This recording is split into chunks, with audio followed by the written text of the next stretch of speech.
Class A over-the-road truck drivers. Healthy Habits for the Long Haul is a free interactive program focusing on nutrition, hydration, movement, stress, and more. Drivers have free access to a health coach to develop healthy habits. Visit truckersfund.org under the Health and Wellness tab to register. Sponsored by St. Christopher Truckers Relief Fund. This is WJFN Goochland, Bonaire, Chester, and WJFB Portsmouth, part of the John Fredericks Media Network. Breaking news this hour from Town Hall. I'm Rich Thomason. Accused of advocating the assassination of President Trump, ex-FBI Director James Comey has been indicted. In the Eastern District of North Carolina, it doesn't matter who you are.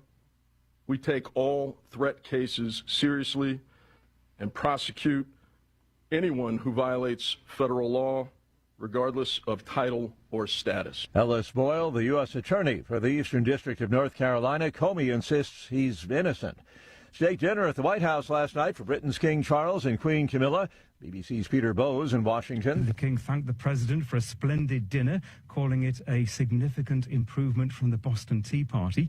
He managed to slip in a reference to him being the King of Canada, a country Donald Trump has referred to as the 51st U.S. state. And the King referred to the upcoming FIFA World Cup and said, in one sense, Mr. President, as heads of state, we are joint hosts. Earlier, the King addressed a joint meeting of Congress, acknowledging turbulent times, challenging the U.S., the U.K., and the world. Ladies and gentlemen, we meet in times of great uncertainty, in times of conflict from Europe to the Middle East, which pose immense challenges for the international community and whose impact is felt in communities the length and breadth of our own countries. Today, the royal couple will visit New York City, including the 9/11 memorial.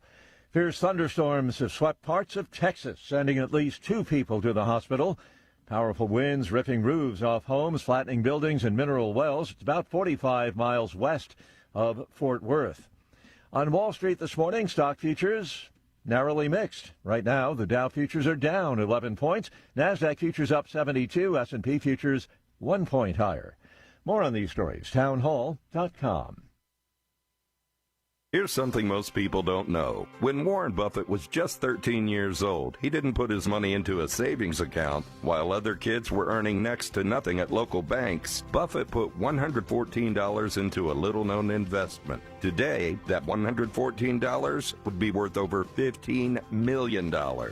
And it wasn't a risky trade, it wasn't insider knowledge. It was an account that's been around since 1888, and over the last 25 years, it's averaged 29% a year. That's what happens when your money is allowed to compound. Compare that to today's savings account, paying less than 0.5%, while inflation quietly eats away at your buying power. Buffett understood early, banks are great businesses, just not for savers. If you'd like to see what some investors call the 29% account, go now to ask29account.com. That's ask29account.com. Ask29account.com. The U.S. blockade is putting the squeeze on farmers in Cuba. One major consequence is that fruits and vegetables cultivated in the island's rich soil don't always make it where they're needed the most. The owner of this farm cultivates sorghum, tomatoes, cassava, and other crops. He also has goats that provide milk to schools. But the lack of fuel means that sometimes all these products don't make it to certain cities and towns. The owner also has been obligated to hire people to manually do things that his equipment, now without gasoline, are unable to do. Correspondent Dana Cabo. A U.S. Special Forces soldier pleading not guilty in federal court in New York to charges that he used classified information about the mission to capture former Venezuelan dictator Nicolas Maduro to win more than $400,000. Yannon Van Dyke is accused of using the information on the prediction market, Polymarket. Townhall.com. Could it be the beginning of the end of OPEC? The United Arab Emirates is leaving the organization. That strips the oil cartel of its third largest producer and further weakens its leverage over global oil supplies and prices. The UAE's decision had been rumored as a possibility for some time as it pushed back in recent years against OPEC production quotas it felt had been too low. Regional politics are also likely at play. The UAE has had increasingly frosty relations with Saudi Arabia, OPEC's largest producer, over political and economic matters in the Mideast, even after both came under attack by fellow OPEC member Iran during the war. Keith Peters, Washington. The State Department is preparing a limited release of commemorative U.S. passports celebrating America's 250th birthday. The special passports feature a picture of President Trump. More on these stories, townhall.com. Washington is wasting $500 million every year on a federal supervision system that doesn't work. Probation officers are overwhelmed. Resources are going to people who pose zero threat, while actual dangerous individuals slip through the cracks. The Safer Supervision Act stops the waste and refocuses every dollar on protecting families from harm. President Trump's own pollster found about 80% of Trump voters want this fixed. It's time for Congress to get this done. Stop the waste. Protect our communities. Visit safersupervision.com. Paid for by the Reform Action Fund. What if those who were once called conspiracy theorists turn out to be right, again? A new study by Korean doctors claimed that COVID vaccines raise the risk of 6 cancers, including lung, breast, and prostate. Researchers analyzed health records from more than 8.4 million adults between 2021 and 2023, and their findings were published in Biomarker Research, a respected scientific journal. Critics dismiss it, but the data raises concern that spike protein exposure may be tied to long-term health risks. And Dr. Peter McCullough has been aware of this since 2020, which is why he collaborated with the wellness company to create Ultimate Spike Detox, designed to help your body clear spike proteins, reduce inflammation, and support heart health. With natural ingredients like nattokinase, dandelion root, and bromelain, it is your daily proactive defense from a man-made virus. Don't wait until symptoms strike or something unexpected happens. Experience the only formula approved and used by Dr. McCullough, one of the top doctors who risked it all. Go to twc.health/Godzilla. That's twc.health/Godzilla and use promo code Godzilla to get 10% off plus free shipping. The Cats and Cosby Show. It's the top news of the day. This show knows things before anybody else is transmitting it. I said 5 minutes after we make a deal, the price of crude oil is going to go down $20 a barrel. Well, it went down $20 a barrel today. It did. 15 days from now, and if it looks like we have a good deal, it'll go down another $20 a barrel. Cats and Cosby, 5 Eastern, 4 Central on the John Fredericks Media Network. And that's a good sign for us, obviously, and for the free world. 1775 Coffee is giving away free starter kits. Try the dark or medium roast coffee with longevity blend, an infused blend with anti-aging supplements clinically proven to reduce biological age. When you purchase the first 2 bags, you'll receive a free 1775 starter kit, including a third 16-ounce bag of coffee, a matte black tumbler, a frother, a gold scoop, or a reusable K-cup filter. Just order now at 1775coffee.com/Godzilla and claim your free 1775 starter kit while supplies last. All right, folks, I need you to do something right now. Go to johnfredericksradio.com and take our brand new 2028 Republican presidential straw poll. Who do you want leading the ticket? Don't let the elites decide. Make your voice heard. While you're there, weigh in on 2 huge issues: eminent domain reform and President Trump's tariff policies. Are they protecting American workers or hurting growth? This is your movement, your vote, your voice, your choice. Go to johnfredericksradio.com right now and take the poll. For the first time ever, we're bringing you MyPillow mattresses and mattress toppers for as low as $99.98. Remember, sleep's all about temperature and pressure points. Whatever sleep needs you have, we have the right technology for you. Like our MyPillow mattress topper, our queen size has over 10,000 individual comfort supports to help relieve your pressure points. And how about our 3-inch Hybrid Plus mattress topper? It's infused with copper and silver to help your body get the restorative sleep it needs. And our MyPillow and Case Coil mattresses, I personally helped develop these mattresses to make sure they have everything needed to give us great sleep. Plus, they're made right here in the USA, and they ship right to your front door, absolutely free. Go to MyPillow.com or call 800-854-0504 and use promo code Godzilla to get MyPillow mattresses and toppers for as low as $99.98 and free shipping.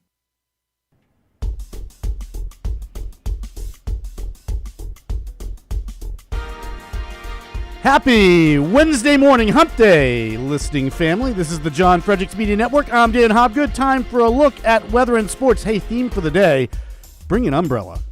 Let's start with where I am. In Richmond, Virginia, high today will be 72 with showers and a possible thunderstorm. A low tonight of 53 and still a chance of storms. Right now, the temperature is 49 degrees. That weather won't necessarily affect the Flying Squirrels, who are still in Altoona for the week. They actually lost last night 10-9, and I looked this up. Every single one of the Squirrels' 4 losses this season so far has been by a solitary run. So I'd say that the Squirrels are elite for AA ball. First pitch tonight, 6 p.m. Moving on to D.C., the Nats fell to the Mets 8-0. Hey, where's Memdani when you needs him? So anyway, first pitch tonight will be 7:10. High today in D.C. of 69 with storms, a low of 51, still stormy and breezy. Right now the temperature is 54 degrees. In Atlanta, the Braves downed the Tigers last night 5-2. First pitch tonight will be 7:15 between those two teams. The Hawks lost to the Knicks last night, giving New York a 3-2 series lead in that playoff contest. High today in Atlanta of 81 with a possible thunderstorm. Low 59 tonight. You'll see some showers, Atlanta. And then right now, the temperature is 63 degrees and rainy. Philadelphia. Well, good news if you're a Phils fan. They blanked the Giants last night, 7-0. 6:40 pitch. First pitch for those two teams this evening. And the Sixers win against the Celtics, 113-97, to bring that series to a 3-2 Boston advantage. 68 degrees for your high today in Philadelphia with showers. 51 and rainy for the low. Right now, the temperature is 54 degrees and cloudy. Morgantown, you're looking at a high today of 66 with showers and thunderstorms. A low tonight of 45 and cloudy. Right now, the temperature is a fairly comfortable 62 degrees. All right, Yinzers, what do you know? The Bucks drop another game to the Cards. Bleepity bleep bleep bleep. They'll face off again tonight at 6:40. Meanwhile, Pens Flyers, Game 6, 7:30 p.m. tonight in Philadelphia. Pens, please don't lose a game and a series to the Flyers on my birthday tonight. Okay, please? High today in the 412 of 66 degrees and rainy. Low 43 and overcast. Right now the temperature is 58 degrees. Bringing you today's weather and sports update is the Godzilla Wins radio show for the best insight, analysis, and picks. Watch and listen to Godzilla Wins Saturday mornings from 9 to 11 all across the John Fredericks Media Network. Plus, to get John's daily sports picks, go to GodzillaWins.com. Once again, that's GodzillaWins.com. This has been your Gorilla of Truth, your deplorable of the Oracles, Dan Hobgood for the John Fredericks Media Network. Outside the Box with the Ox is next, followed by your Godzilla of Truth, your Oracle of the Deplorables, John Fredericks, on the one and only John Fredericks Show. Stay tuned, everyone.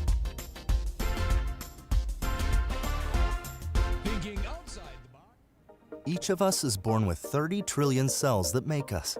These cells determine how we feel. Thinking outside the box, it's because the media tells us how to feel about the collective, regardless of our own reality. Okay, working backwards from that, Gallup's annual Economy and Personal Finance Survey finds for the 5th year in a row, Americans feel worse about their finances than the year prior, with a record 55% saying their finances are getting worse, not better. Stats not seen since the Great Recession. Oh, death and grief and sorrow and murder. Breaking it down, 62% of us are worried about not having enough money for retirement. 60% worry about not being able to afford medical costs for a serious illness or accident. 54% of us worry about not maintaining our current standard of living. Well, the world needs ditch diggers too. Interesting also, that same percentage are worried about return on investments. Have you seen the markets in the past 50 years? Come on now. But also 35% of us worry about not being able to pay rent or the mortgage. 28% worry about not being able to make minimum payments on credit cards. If you can't afford it, f***ing finance it! Ergo, conversely, that means that 4 in 10 of us have no worries about retirement, no problem affording catastrophic illness or accident. Half of us are totally confident in maintaining our current standard of living, no problem. And 65% of us don't worry at all about making the rent. Thinking outside the box, who are these people? And why is this presented as a negative reflection of current financial well-being? Here outside the box with the Ox in the Eastern Time Zone and now in West Virginia on the John Fredericks Media Network. This game is all about what we do. It's all about us, just like it's been all year long. All right, so you got to focus and not get the external factors have any factor on how you focus in this game. You want to focus on the things that have made us good all year long, which is discipline to execute and do your job, play with relentless effort and toughness for 60 minutes in the game, no matter what the circumstance in the game is, and an intensity that they can't match. Now, you guys talk about respect all the time. All right, Kirby says we ain't what we used to be. Well, by God, I want to prove something different. I don't want to see a smile on that face after the game. And the other thing is the ultimate disrespect is when somebody takes what's yours. And this is our game. It's our time. And there's a bunch of guys trying to take it from us. So that makes the shit personal. So let's don't be denied what we want. Let's go. Relentless effort for 60 minutes. Dominate on 3. 1, 2, 3, dominate. He's the voice of Virginia. No, you can't. You have one of the worst voices I've ever heard in my life. And the commander of common sense. Fire at will, Commander. Now back to the John Fredericks Show. Well, you got him. I'm John Fredericks, and you are on the John Fredericks Radio Network. Good morning to all. Great to have you with us. It is April 29th. Only 2 days until May 1st. May Day is coming, and I guess that means good things happening, right? April showers, May flowers, all that good stuff. It has been cold here. Coming to you live in Washington, D.C., 2 blocks from the White House, where the Foy line was yesterday. I was tied up yesterday, so Ann went, saw the king, met Camille. So I got a lot of pictures and was able to go there. She is a correspondent, as myself, has a hard pass, and covered that for us. Got a lot of great feedback. King making a great speech. We're going to play some of those clips. Meantime, the Iranian debacle continues to go on. The Iranians saying, look, we got a deal here. Here's our deal. We're going to open up the straits. You know, we'll do it in unison, but the blockade's got to go, and you can't really talk about our nuclear stuff. And President Trump told them to shove it where the sun don't shine. Let's get the bombers ready. Let's go. This is it. Let's go. I've taken a 180 on this war. Let's just obliterate them. Let's take the straits over. We should take over the straits. Let's do it today. We got one of the ships coming there that Neil McKay was talking about coming in. We got Marines coming. Let's go. I'm done with this. And the ridiculousness of these people, the ridiculous of the argument that they put out there, it is so absurd, which is, well, we don't have any ability to make a nuclear bomb. And this is a war of choice. But then the only thing standing between us and peace and them and their regime staying in power and peace is giving up the enriched uranium to make the bomb that they're saying they don't have. Can somebody find the logic in here for me? I'm just asking a legitimate question, truth and clarity.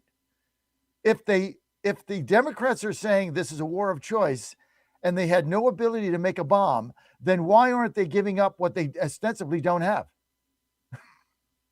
Does that make sense? I mean, that'll be like somebody coming to me and saying, hey, in order to make this deal, I need your brand new 2026 Cadillac Escalade. I need it. That's got to be part of the deal. Well, I don't have one of those.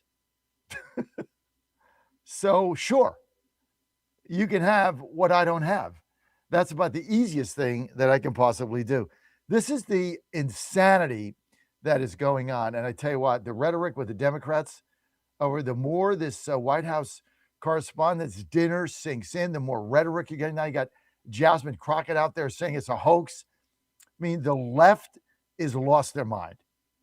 And I feel more optimistic today because some of the economic numbers, I'm going to wait, Danny, on some of the economic clips until Elaine Parker comes on. But she's going to be on a little bit later on today. But the consumer confidence is up. Spending is up. Small business is up. They're hiring again. And this is in the middle of this war. People understand where this economy is going. Warsh is going to get in there. We're going to get a rate cut. And I tell you the other thing. I got a great lineup today. I know it's an everyday occurrence, but we got some great things happening, folks. Just some super things here, but we've launched a couple things. Let me go over our lineup today, which is every day it's getting better. By the way, Tina, since she took that over, doing a fabulous job let's give a shout out to her. But we got Professor Klein, 7 o'clock, Representative Mike Haradopoulos, Congressman, Florida. He's going to be with us at 7:35. Representative Morgan Griffith, 8:05. Evan Power, Chairman, Republican Party of Florida, part of our newly launched Chairman's Corner, which I'm very excited about. Then the Peach Crew with Burt Jones is going to be up as well. Burt Jones is going to be up as well there on the Peach Crew. And we're going to go from there. Plus your calls, 888-480. Remember, you're on the John Fredericks Media Network. Remember, this is a community. And what a community means is that, well, you're part of it. And this show is here for you, truth and clarity. And we're your voice. And our mission is very simple. Tell the truth. Get the facts straight. Give you an opportunity to engage. You want to rant? You got it. You got something to say? You got it. You got a question? You got it. You got a comment? You got it. That's why so many people tune into our show in the morning, because we value the audience that we have and we value your opinion. And so that's why our phone lines are always open. 888-480-JOHN, 888-480-5646. Put that in your phone. Get fired up. I got a good night's sleep last night. Can you guys tell? Went to bed at 8 o'clock. Lost the Buffalo Boston Bruins game in overtime, as I saw when I got up today. So it's always good to get up at 3:45 to a loser. It's like I go to bed, Buffalo's up 1-0. I get up, we lose in overtime. Whatever. 888-480-JOHN. That's why they call it gambling. It's better to get up with a winner. Of course, Ann and the cat are there, but it's all good. Anyway, Chairman's Corner. We got Evan Power coming up, 8:30. All eyes on Florida now. First of all, ruling yesterday. Don't get all excited.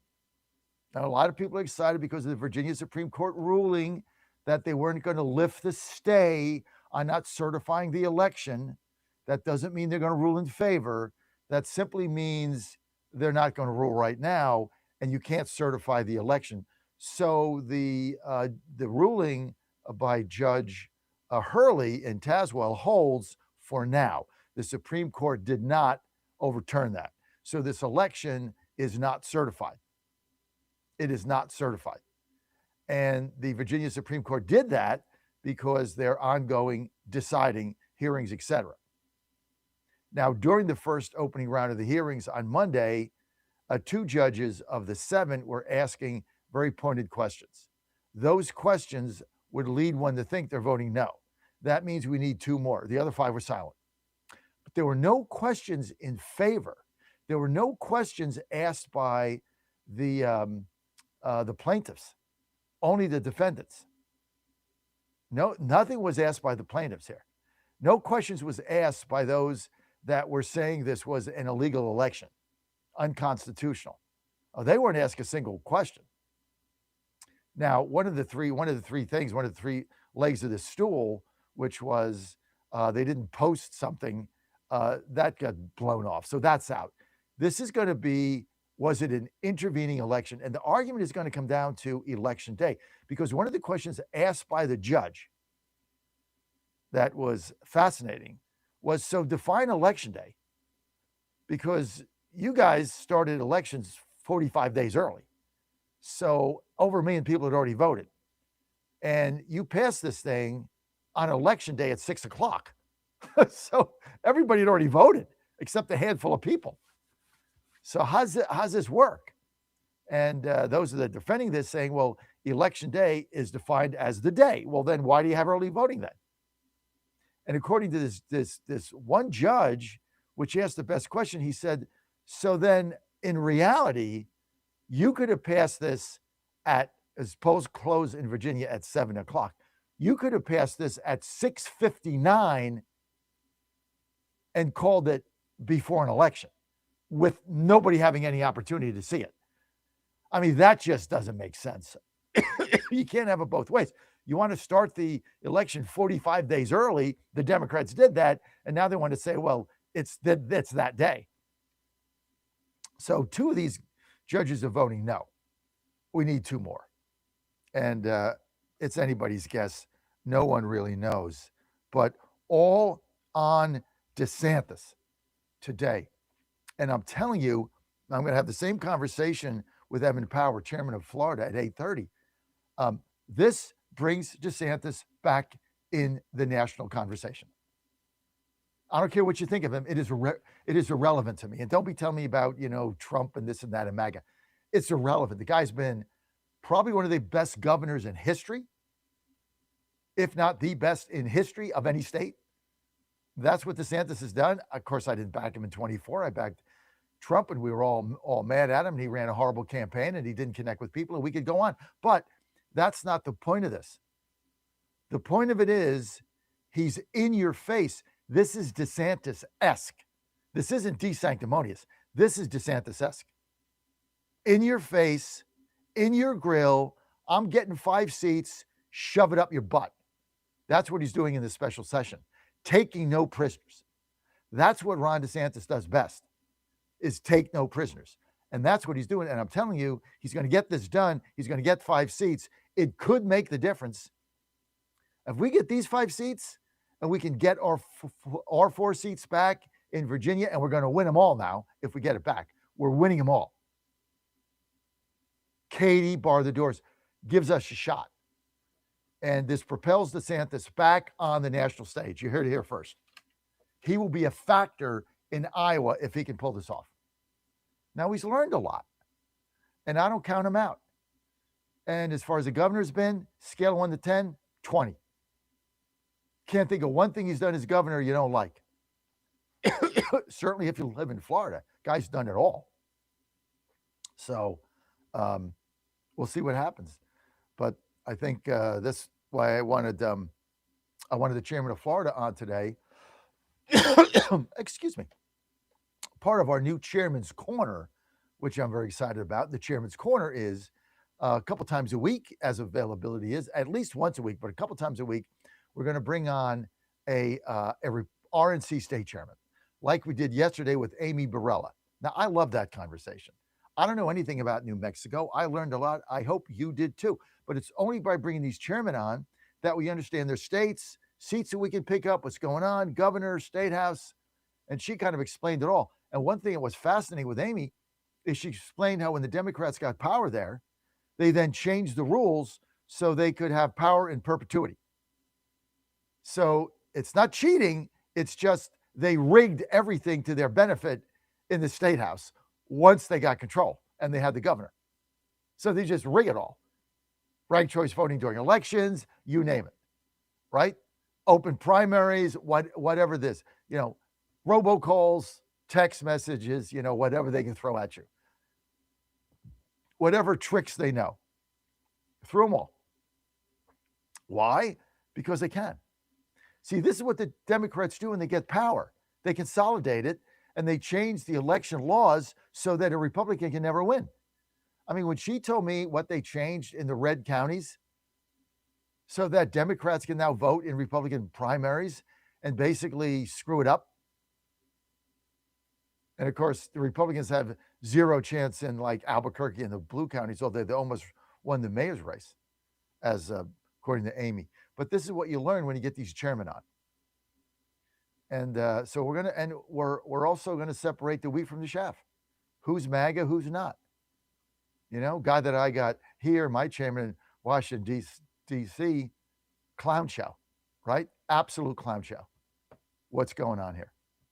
But we're gonna fix it. That's why I'm running for Ward 2 Chairman, Dan. That's why I'm doing all this work, raising money. Now they're trying to oust me. They threw me off the executive committee. Dan, could they throw a nicer guy off the executive committee? No.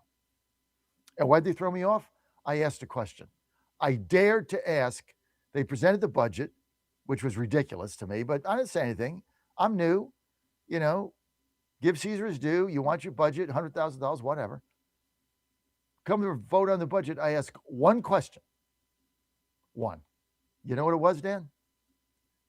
Can you outline the objectives for the party, the DC GOP? Can you outline the objectives in 2026? Because like anybody that's on here that runs a company knows, your budget is a function of your goals. So if you have objectives and goals, then your budget is supposed to reflect that. So all I'm asking for What's your goals for 26? Like, we're getting 7%. Is it 10%, 9%? Ranked choice voting? How many you want? Primary voters? Like, registered Republicans? Like, what's the goal of the party? What are we trying to achieve? Because of that, they're like, well, we don't have those. I'm like, well, then how can I vote on your budget if you don't have a goal? Why don't you get a goal first? Why don't we have a meeting and all get goals? And then they cut my mic off and attacked me personally and tossed me out of the Zoom call and then stripped me of my position. This is what goes on in some of these parties. You can't ask a question. Therefore, you cannot grow. But they don't want to grow it because they want to keep it small and control it all. So we're going to snuff all this out. But that's why I need your help. Go to makedccgreat.com, makedccgreat.com. Had a column I did yesterday I put out. You can find that on makedccgreat.com, DC Dispatch. Find that column on the ballroom. So very involved here in the politics of it. But if you can give me a donation, I'd appreciate it. $25, $50, $75, because now they're trying to mount a write-in campaign against me. So now I got to go out and campaign and win. And then once I'm elected Ward 2 chairman, unfortunately, they can't throw me off the committee. This is the way it works. Unbelievable. If you try to grow the party, they throw you out. Oh, we don't want to grow it. We don't want to make waves. We just want to get our 7%, and I can have a badge on and go to a meeting. 888-480-5646. Donations welcome. Just go to makedccgreat.com, makedccgreat.com. Don't be shy. Help us out. And $200 max. It's called the Incumbent Protection Program. Can't give over $200 per person. Dan, I know you want to give over $200. You can't do it by law, DC. This message has been paid for by the Fredericks for Chairman campaign and authorized by me. How's that, Dan? Good. Does that follow all the FCC rules? Election law rules? 888-480-JOHN, 888-480-5646. We got Rob in New York coming up. We got Madami coming up. We've got a great lineup for you today. Truth and clarity, baby. Right here on the John Fredericks Media Network. Are you having fun yet?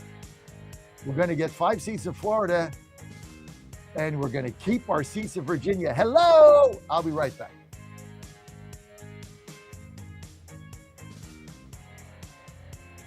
Now more than ever, it's imperative to support companies that share our conservative values. That's why I can't be more excited to tell you that I've switched my family to Patriot Mobile. Patriot Mobile is America's only Christian conservative wireless provider. When you switch to Patriot Mobile, you shift your support away from the leftist, woke, progressive agendas of Big Mobile. Patriot Mobile's wireless service works perfectly and seamlessly as you go about your lives with exceptional nationwide coverage that uses the same towers the main carriers use. Patriot Mobile donates a portion of every dollar earned to causes you care about, to organizations that fight for religious freedom, First and Second Amendments, sanctity of life, and the needs of veterans and first responders. Patriot Mobile has plans to fit any budget, along with great discounts for our veterans and first responder heroes, as well as multi-line users. Switching is easy. Just go to patriotmobile.com/Godzilla or call their U.S.-based customer service team, 972-PATRIOT. That's 972-728-7468. Use offer code Godzilla for free activation.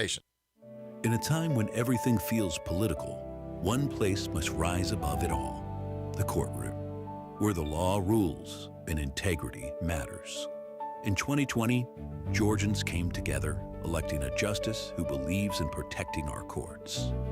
I'm Georgia Supreme Court Justice Sarah Warren, and here's what I believe. I believe in the rule of law, the separation of powers, and a judge's limited role to interpret the law as written. I believe in a nonpartisan judiciary, impartial judges who don't advocate for political positions or outcomes. I believe in deciding cases without bias or favor, treating everyone with dignity and respect. As a justice on your Supreme Court, I've upheld these values. With your support, we'll maintain the integrity of our courts. Vote to re-elect Justice Sarah Warren. Vote early starting April 27th or on Election Day, May 19th. Paid for by Georgians for Justice Warren, Inc. It's finally here, our second annual mega sale. This sale only comes around once a year, so take advantage of the best offers ever while you can. For example, save 50% on our Giza Dream bed sheets, as low as $29.98. And for the first time ever on TV, MyPillow mattresses and MyPillow mattress toppers as low as $99.98. And you save 50% on our Lux Pure 6-piece towel sets. Regular $69.98, now only $39.98. And our best-selling standard MyPillows, regular $49.98, on sale for $17.98. Wait on it, mega sale only $14.98. But wait, there's more. To make the mega sale even more special, when you order right now, your order's gonna ship absolutely free. To take advantage of the second annual mega sale, go to MyPillow.com or call 800-854-0504 and use promo code Godzilla. 1775 Coffee is giving away free starter kits. Try the dark or medium roast coffee with longevity blend, an infused blend with anti-aging calcium alpha-ketoglutarate, which has been clinically proven to reduce biological age. When you purchase the first 2 bags, you'll receive a free 1775 starter kit, including a third 16-ounce bag of coffee, a matte black tumbler, a frother, a gold scoop, or a reusable K-cup filter. Just order now at 1775coffee.com/Godzilla and claim your free 1775 starter kit while supplies last. How much did you win at Rosie's Gaming Emporium? Hi, I'm Jerry from Richmond. I won a $23,000 jackpot at Rosie's. I'm Tammy. I'm from Newport News, and I just won a $5,400 jackpot from Rosie's. Hi, my name is Kim, and I'm from West Virginia, and I won $99,000 jackpot at Rosie's. Are you ready? Learn more about Rosie's rewards and jackpots at rosiesgaming.com. Must be 18 or older. Problem gambling? Call 1-888-532-3500. The Bears are who we thought they were. And that's why we took the damn field. Now, if you want to crown them, then crown their ass. But they are who we thought they were. And we let them off the hook. Don't touch that dial. You found your home of the truth. Do you solemnly swear to tell the truth, whole truth, and nothing but the truth? With the best analysis in America. You can't handle the truth. And now back to the John Fredericks Show. Oh, you're on the John Fredericks Media Network and all the John Fredericks radio apps, and I am your Godzilla of the truth in America. Well, I took my Salty today. This is like the best thing ever made. Crom, thank you. You are so good. This thing, man, my cholesterol is perfect. My heart, I just got another checkup for the doctor. I got a follow-up just because, I'm 68, so you got to get everything checked out on a regular basis. Now that I'm on Medicare, right? You might as well do it. Might as well follow all the preventative stuff. But, man, I take my Salty every day. My doctor can't believe my cholesterol is perfect. He says, for your age, you're a little overweight, 245. I was 285, so that's good, down 40. Still, he says you got another, 25 to go, so keep doing what you're doing. But he said, heart, perfect. But he said, normally, somebody your age, I do not get a perfect cholesterol. I mean, it's just so healthy. And I said, look, because I take Salty every single day. I love my Salty, and it's so easy, and it's very inexpensive, and you can subscribe to it. You just got to, it's all natural. It's all tea extract. Crum Carmichael. Now, he says he didn't invent it, but he inspired it because he went to people. He was, him and his wife, not good, right? And he wanted to be around a while. Now he's as healthy as ever. So I love Crom, and he figured this out with his peeps. And it's one of the best things that you could do. Go to GodzillaHeart.com, GodzillaHeart.com. You subscribe there, and promo code Godzilla, and you're going to get 50% off your first order. And then from there, this is how great it is. You buy 2, you get 1 free. Buy 2, get 1 free.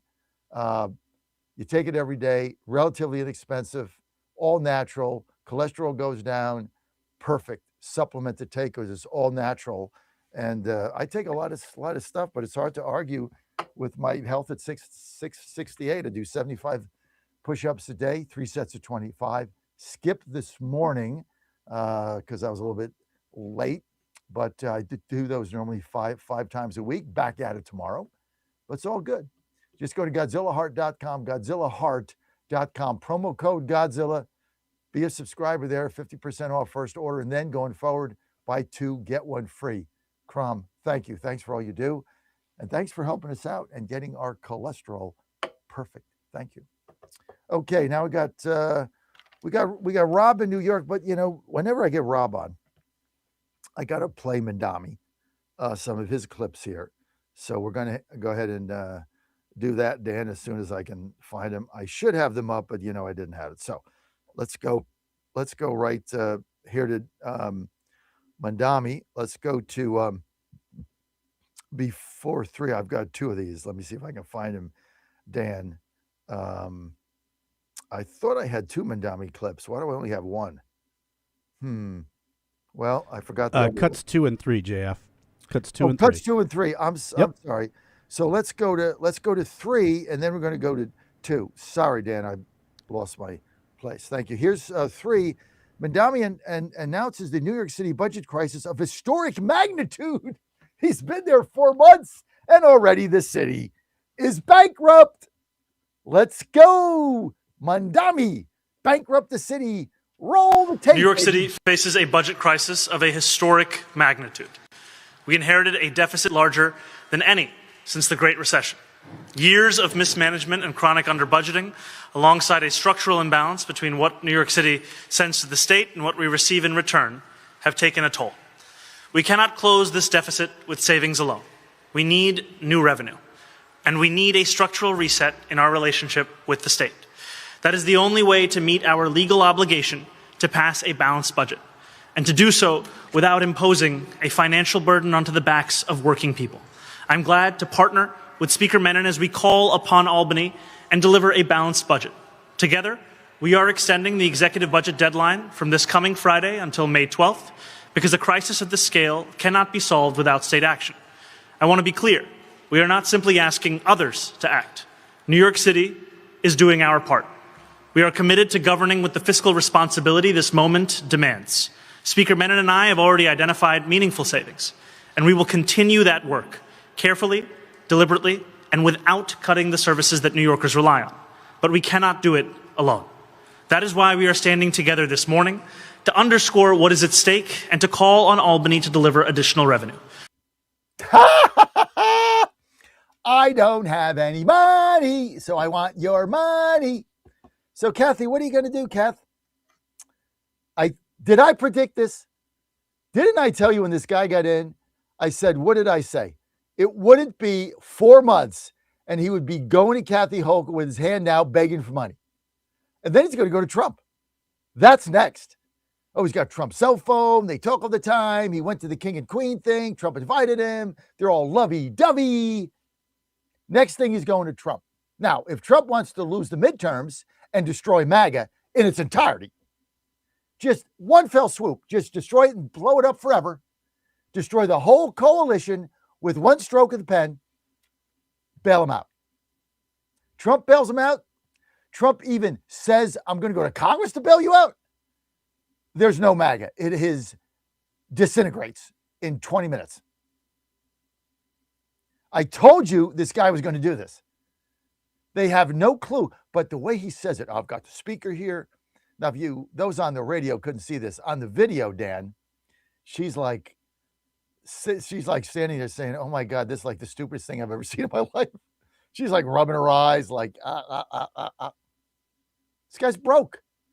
Now he's got to go begging to Albany for money. So the rest of the state now has got to bail this clown out. But he says it in such a dynamic way. The left loves him. Just give me money. I need your money. Go to work, pay your taxes, pay more tax. I tax everybody. Now I need money from Albany. So I need to tax the entire state. And then I need to tax the entire country. Because I'm a communist and that's what we do. And I do it unabashedly and boldly. Affordability. Affordability to them means you work and give them your money. That's so they can afford things. That's the affordability. Oh my God. Let's go to cut 2. Where now, or is it 3? Whichever one of these are. The other, the one where he's begging Hochul for money. What is that one, Dan? Play that. Mayor Mamdani and Council Speaker Julie Menon are calling on Albany to help close the city's multi-billion-dollar budget gap. They're urging the governor and the legislature to significantly increase city revenue in the state budget, including by reducing the pass-through entity tax credit, or PTET, on partnerships and corporations to generate revenue. The PTET, in short, is a tax cut for the rich. We are not calling to eliminate the credit. We are rather asking the state for a modest reduction from 100% to 75%. That change alone will generate nearly $1 billion in additional revenue. The mayor and speaker have agreed to pass a budget extender through May 12th, while budget negotiations continue in Albany. Just ahead on CBS News New York, getting around. Yeah, baby. Got my hand out, Kath. I wonder what Kathy will do. Now, Kathy's up for re-election, right? Hochul's up for re-election, running against Blakeman, right? Bruce Blakeman. You know what? I should get him on my show. I've been remiss. I haven't done it because I was mad. You know I was mad. Dan, you know I was mad and I haven't had Blakeman on, Dan? I got to get over it. Dan, you know why, Dan? Why is that? I didn't like the fact that they screwed my friend, Stefanik. She got screwed. So I kind of got mad at that, but I got to get over it. Yeah. I got to get over it. Yeah. I'm an adult.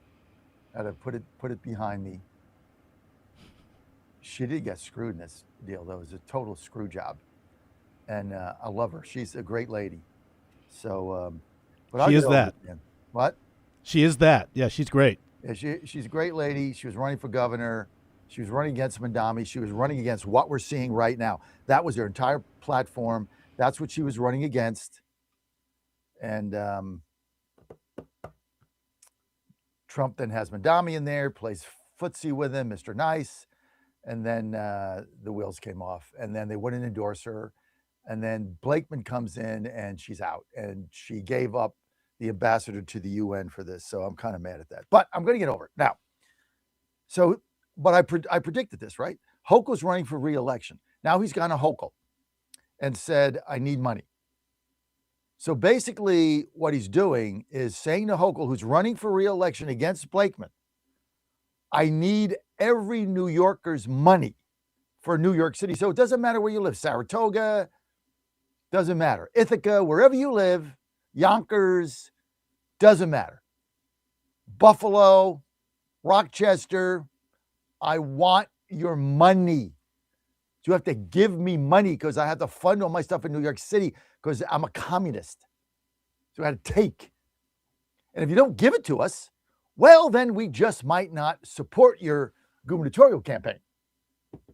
We just might not do anything to give you the vote in New York City that you are going to need to get reelection. See, that's the hidden mantra here, right? You are going to give me the money that I need, or when election time comes, my entire political machine in New York City will sit on their ass. And if you don't get the votes you need in New York City, you're going to lose to Bruce Blakeman, who will carry the rest of the state in a pretty substantial margin.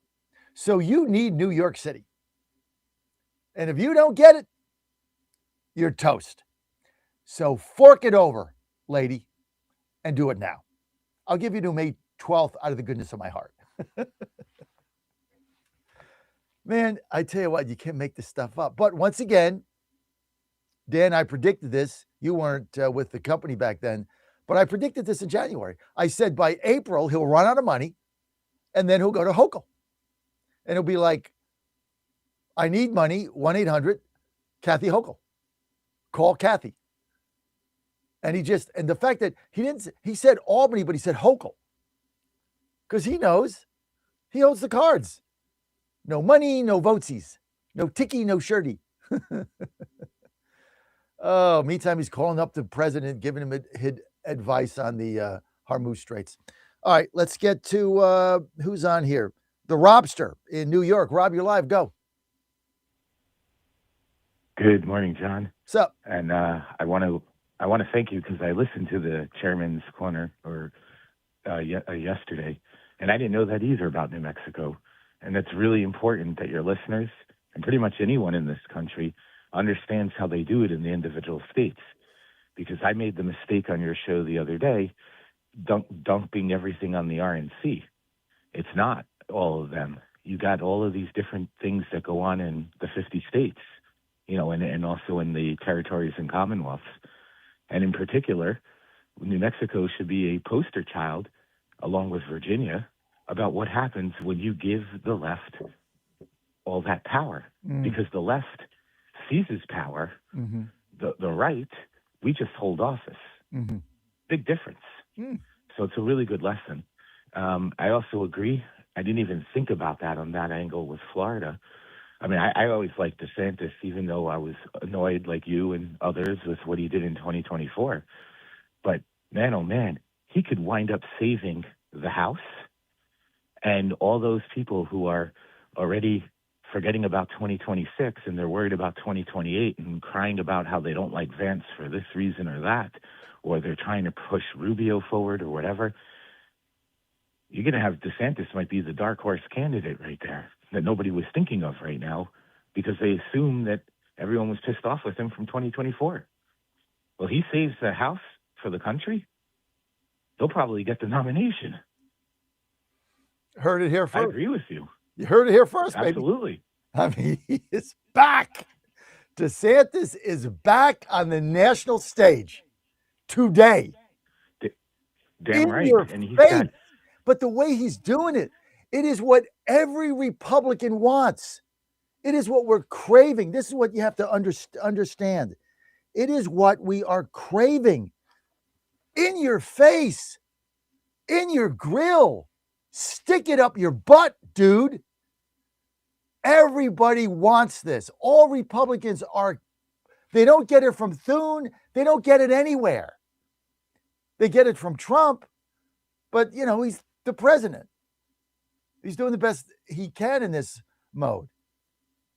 But we're all looking for this. This is why Paxton is going to win. In your face, right? This is why we have the Texas guys on, the Texas gang. Segment too, and I'll add one more thing onto that about being in your grill. It's been played all over the place in the last day or so, or 2 days, with what Lee Zeldin did with that freak congresswoman from Connecticut, the one with the blue hair. Okay, Zeldin very politely and professionally sliced and diced her on national TV. I know, I saw that. I mean, you saw it. I mean, it was beautiful. I mean, it was beautiful because he didn't scream, very calmly. Wait, I made it up? I made up these court cases? You mean you're a member of Congress and you don't know what you're talking about? How do you not know this? Now, either she is too dumb to realize or her staff screwed it up. They probably figured that you could just berate the guy, scream about climate change, and get your clips for YouTube. But that backfired big time in her face because Zeldin calmly sliced and diced her. And as much as I would have loved to have Zeldin as my governor, and he came very close with zero support from the state and national GOP, I think it's like God has a master plan for everybody because he'll go a lot further in his career running the EPA and moving up the ranks that way than being in Albany and having a radical left legislature just override his veto all the time. So I would watch for him too. He's not going away either. I mean, he has proven himself to know how to handle things. And he's got experience. He's an attorney. I think he was a combat veteran. He's at least some sort of level of flag officer in the reserves. I think he retired. Okay, so he's not some dingbat. This is what we want to see. We want to see Republicans push back. That's why DeSantis that's on the national scene today. It's not only pushback. That's right. We don't want to see Thune. We want to see Republicans fighting. We want to see them fighting for something without the mamby-pamby nonsense that we got going on right now within the conferences. We want fighters. We want winners. We want winners, like Mike Singletary said. And these clips, by the way, Dan, I'm loving these clips. I can't wait for all of them to play.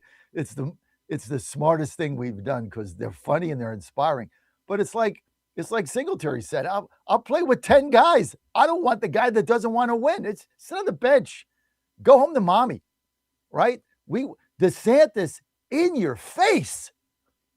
And he's not even And he's not even like, well, it's good governance, like Texas was. Oh, it's good governance. DeSantis is like, no, I'm getting 5 seats. Try and stop me, losers. See, that's what we need out of an executive. And he's going to get that done, and they're going to win those 5 seats, and he's going to do it right, and he's going to get it passed, and then he's going to go to Iowa, and he's in play. And I don't care what you think about him, 24 doesn't matter. That is over. There is MAGA 2.0 coming in 24. There is no more Donald J. Trump. He can't run again. So there'll be new leaders. And the whole game changes. Now, he was a terrible candidate. Now, I'm not going to say that he can do any better. Maybe he learned. But this is going to propel him into the national scene. And this is why governors are tough candidates, because they have a record to run on. And what is Ted Cruz going to run on? They didn't do anything. They didn't do anything. Tim Scott, they didn't do anything. All these people run, they didn't do anything. Vance didn't do anything. So, vice president doesn't do anything. He didn't get the negotiation done. He's not, I don't know what's going on with the fraud, right? Rubio's getting stuff done, but you got to do something. And this is where I think DeSantis is going to shine. And for those of you out there that are MAGA, you're for Vance or this guy, let me give you some advice. Enjoy the moment. Listen to me. Enjoy the moment in Florida. Revel in it. Embrace it. Absorb it into your veins. Enjoy the days. It gives us something to cheer about. It gives us something to root for. A fighter.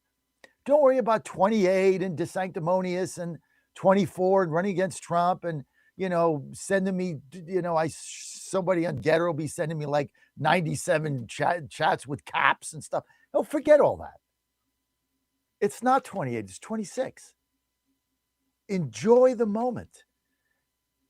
Embrace the fact that we have a governor in this country, in a major state, that has the balls to tell the Democrats to stick it. Don't judge, enjoy. Does that make sense? This is a pivotal moment in this race, in the midterms. It is a pivotal moment. I've said this over and over and over.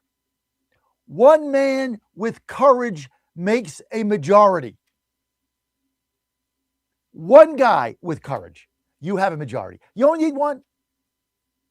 Give me 2, I got an army. Give me 3, I got division. Okay? One guy with courage makes a majority. This is one of my favorite sayings because it is so true. And I'll tell you the other thing. Here's DeSantis. Napoleon, my other favorite saying. I took a stroll one night in Paris, went down the boulevard. I saw the crown laying in the gutter. So I picked it up with my sword and put it on. That's DeSantis today. What's annoying so many of my listeners that don't like him is that I'm right. And it is tough to be right here. It's like I was right about Mandami. I said, what did I say? April? Let's see, what is it? April 29th? I got under the radar. I bet the under. I won. Cha-ching. I told you by April, he'd go to Hochul begging for money. I told you that in January. Roll the tape. You'll go find it. This is DeSantis' moment to get back in the limelight. Earned by action, not rhetoric, not talk, not sound bites, not TikTok. Action that could make a difference in America. That's why I'm so pumped about what he's doing in Florida. And it was just the way he did it. Totally in your face. Isn't that what we're looking for? Somebody to get up and say, you know what? I've done with you people? Here's what I'm going to do. I have the votes and I have the power, and you guys did it in Virginia. I don't know if that's going to work out, but I'm going to one-up you. You got 4, I'll get 5. Revel in the moment, folks. Revel in the moment. Ron DeSantis, in your grill. One man with courage. That's all it takes. I'll be right back. Phil Klein coming up.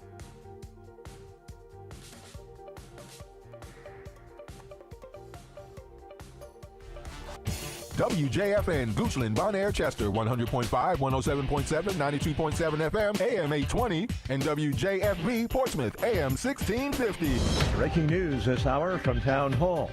I'm Rich Thomason. Former FBI Director James Comey proclaims his innocence after being indicted for allegedly advocating the assassination of President Trump. Acting Attorney General Todd Blanche says no one, regardless of status or station in life, can do this kind of thing. Threatening the life of the President of the United States will never be tolerated by the Department of Justice. Over the past year, this department has charged dozens of cases involving threats against all sorts of individuals. We take these seriously, every single one of them. Comey's accused of arranging seashells on a North Carolina beach in such a way as to urge the assassination of the president. He posted a picture of it on social media before taking it down. During his first term in office, President Trump fired Comey, who says he's innocent and is not afraid. Yesterday it was Washington. Today we'll find Britain's King Charles and Queen Camilla in New York City. They'll meet with first responders and victims' families, the 9/11 memorial. During his address to Congress yesterday, King Charles reflected on the attacks which took place 25 years ago this September. We stood with you then, and we stand with you now in solemn remembrance of a day that shall never be forgotten. The king noted that NATO came to America's aid in the aftermath of 9/11. Greg Clugston, Washington. Mineral Wells, Texas, that's about 45 miles west of Fort Worth, has been slammed by powerful storms that sent at least 2 people to the hospital, high winds damaging homes and businesses. Gas prices continue to climb, rising to a national average of $4.22 a gallon. That's according to the AAA. On Wall Street this morning, Dow futures are up 28 points. NASDAQ futures ahead 102 points. More on these stories, townhall.com. If you want unlimited talk, text, and data on a super fast network, Big Wireless will sell it to you right now for as little as $70 a month. Or you can buy it from Pure Talk for half of that. I'm talking about unlimited talk, text, and data for just $34.99 a month. But wait, there's more. When you switch to Pure Talk, you'll be switching to an American wireless company that's committed to keeping 100% of its customer service in this country. I appreciate that. In fact, that's why I switched. I also appreciate the way they support our vets and our skilled workforce. Dial pound 250, say micro, and get unlimited talk, text, and unlimited data for just $34.99 a month. That's pound 250 micro. Stop paying twice what you need to pay for the service you want and switch to an American wireless company that actually stands for something. Pure Talk. Russia's traditional parade marking the defeat of Nazi Germany during World War II will be taking place this year, but this time around, no military hardware. It will be the first time since Moscow launched its full-scale invasion of Ukraine in 2022 that no military equipment will rumble through Moscow's Red Square on May 9, the day Russia celebrates its most important secular holiday and showcases its military might.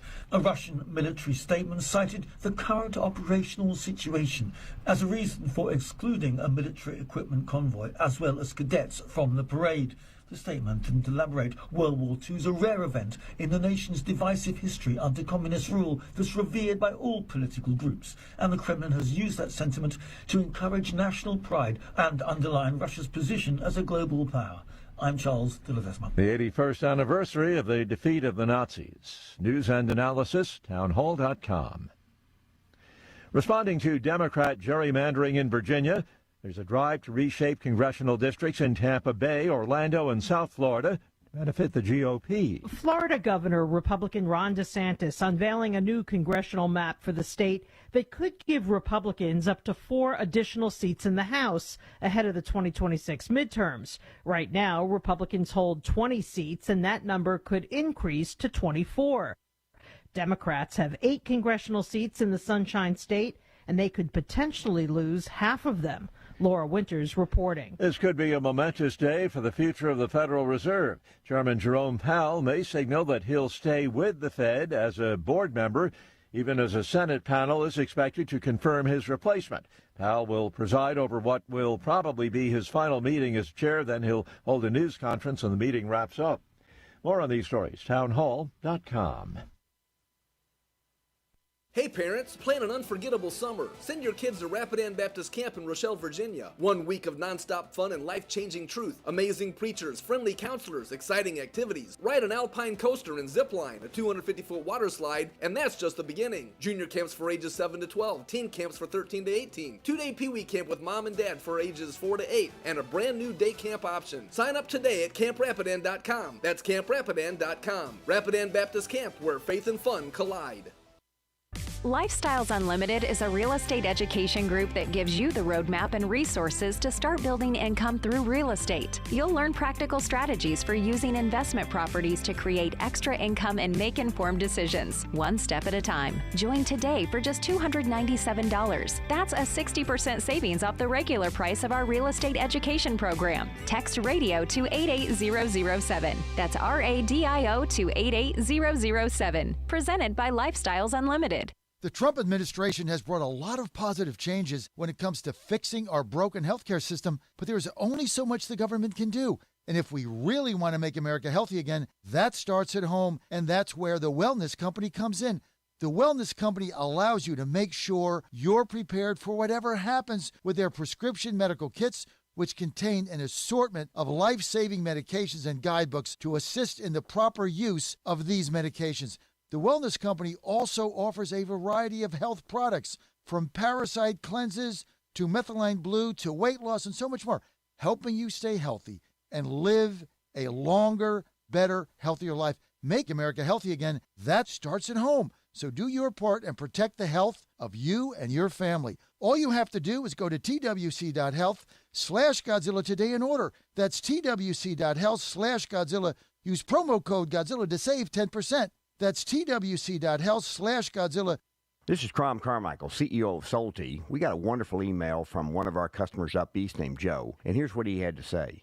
I started taking Solti almost out of desperation with little hope because I was resigned to the futility that although I was up to taking 2 statins a day, high cholesterol was something I just had to learn to live with. In fact, when I turned 60, after taking a stress cardio test, my doctor called me on a Saturday, which of course is never a good sign, and told me that I was clogged more than 95% of the people my age. I had an angioplasty and a stent procedure done at that time. Today, my stubborn triglycerides are only 1/3 of what they had been before starting taking Solti. My prescription statin dosage has shrunk from 60 milligrams to only 10 milligrams a day. My primary care doctor that I have had for many years still can't believe the results, and neither can I. Thank you, Solti, for providing such a wonderful product. And folks, I want to invite you to take care of your heart also by going to GodzillaHeart.com. That's GodzillaHeart.com. Use the code Godzilla at checkout, and you'll get a 50% discount on your initial shipment. Thanks so much.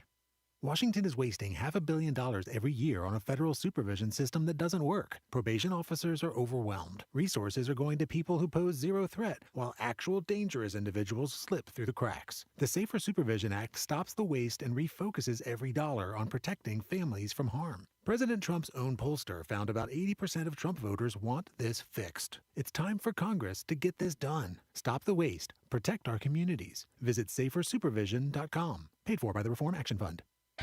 Tired of fumbling for your phone, wallet, or keys? Don't put it in your pants, put it in your pocket. Meet T-Pocket, the practical tees, the shirt that keeps it all in reach. Designed in the USA, assembled in the South, these tees feature smart built-in pockets for easy access. Long sleeve, short sleeve, available in most colors, with your favorite teams and logos to come later. Shop the full lineup now at tpocket.net. Fast shipping, easy ordering. Grab yours today and level up your everyday carry. Put it in your pocket with T-Pocket. tpocket.net.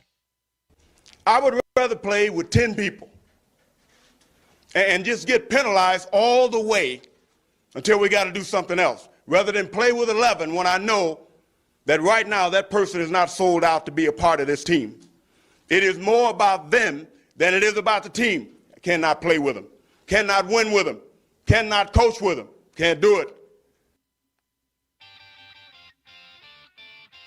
He's your Godzilla of the truth in America. No gibberish or nonsense, just common sense. And now back to the John Fredericks Show. You're on the John Fredericks Media Network and all the John Fredericks radio apps. And thanks for being with us today. As always, coming to you live in Washington, D.C. We've got Professor Klein, Liberty University, coming up momentarily. Plus your calls. We got Johnny in Jersey on line 2. Going to get right to you, Johnny. Meantime, our friendly commissioner, Brendan Carr of the FCC, my good buddy. Brendan Carr has just ordered a review of Disney, a review of their license for ABC, and he wants an early renewal by May 28th. The one Democrat commissioner there, Anna Gomez, blasted it, says it was a political stunt. And basically what he's saying is, hey, you know what? You have a license, you have a responsibility, just like we do. We got 23 of them, and we take it very seriously. And, you got to take it seriously. And so you got to do a review. And so just, if you're not doing anything wrong, then you shouldn't have anything to worry about. We go through this every year. We submit all the paperwork. We do whatever they say because that's the commission. They grant the license and you're operating as a privilege granted by the Federal Communications Commission. I mean, that's the way you got to look at it. It's a privilege and it's an honor to have it. And they don't give these out lightly. And so you got to follow the rules. If you follow the rules, you got nothing to be concerned about. You just submit the paperwork and you get renewed. It's when you don't follow the rules, you're in trouble. That's the problem with ABC. They're not following the rules. They're not following the rules that are written to be followed. They don't apply for the license and get off the air. That's the choices you have. It's pretty simple, dude. This is not hard, man. It's pretty simple. It's got to follow the rules. The license is a privilege, just like when you turn 15, 16, 17, 18, whatever you are when you got your first driver's license. And they gave it to you somewhere in the written thing. It said, this is not a right. This is a privilege granted by the state of. Handle with care. You speed 100 times, they're going to take it away. You ain't driving. Drive without it, you're going to jail. Simple. You follow the rules, right? That's why we have them. So we'll see what happens. Got to get Brendan Carr on my show, too. That so many people, so little time to get all this done. Now, here's what I can't do. Phil, here's what I can't do. Dan was sick. Here's what I can't do. I can't get sick. I got too much going on, Danny. Well, we're rolling. We got midterms coming up. We got baseball to go to. We got all kinds of things going on. Can't get sick, man. That's why whenever I feel something coming on, guess what I have? Right here. That's right. My medical emergency kit from the wellness company. Now, everything is in here that you're ever going to need. Feel the sniffles coming on. Z-Pack. Feel a little sick. COVID. Ivermectin. Feel something else. Hydroxychloroquine. Right? Get stung by a bee. Antibiotics. Everything is right here at your fingertips. Now, you can subscribe to a doctor online like I do, or you can just follow the guidebook. But either way, every single family in America listening to me now, if you're listening to me now, you should absolutely, without a doubt, absolutely have a medical emergency kit in your home for you and your family, right? Dan was sick all weekend. Dan, if you had one of these, as soon as you got sick from food poisoning, you open up your guidebook, Dan, you take what's in here. Instead of being out 3 days and being sick the whole weekend, you're back on your feet Saturday night. All you got to do, Dan, is go to twc.health/Godzilla, twc.health/Godzilla. Promo code Godzilla going to get you 10% off. Every single family should have it. Now, I've got 3. One stays with my family, one stays in my travel bag, so I don't forget it, and one's in the bus, because when Larry and I are in a bus, Ryan and Larry and I are on that, but we cannot get sick. Ryan got sick on the final day of the tour. We had to send them home. And, good thing the tour was over. Like the final day, didn't make it. And I'm like, dude, if you were staying, come in and get the medical emergency kit in the bus, figure out what's going on, read the guidebook, take it, and get better, and get back to work. Get back to the fun things you're doing. You want to do Frisbee, Dan? Right here. Medical emergency kit. Go to twc.health/Godzilla. Promo code Godzilla, 10% off. Every family should have at least one, Phil. Join me now, Phil Klein, college professor, Liberty University, former attorney general, Kansas. Hey, Phil. Good morning. Well, wait a minute. Whoa, look at this. You got suit and tie on. You getting married today? Oh, you already are married. What's going on? End of the semester. Just the last day of the year that I need to wear this until next fall. Oh, you're looking great, man. Well, thank you. You got your internet fixed there? What did you get? Starlink? Well, I actually wired it, installed all the wire, and we're connected fiber optically, and I think we're ready to go now. Very impressive. Okay, you dressed up for the occasion.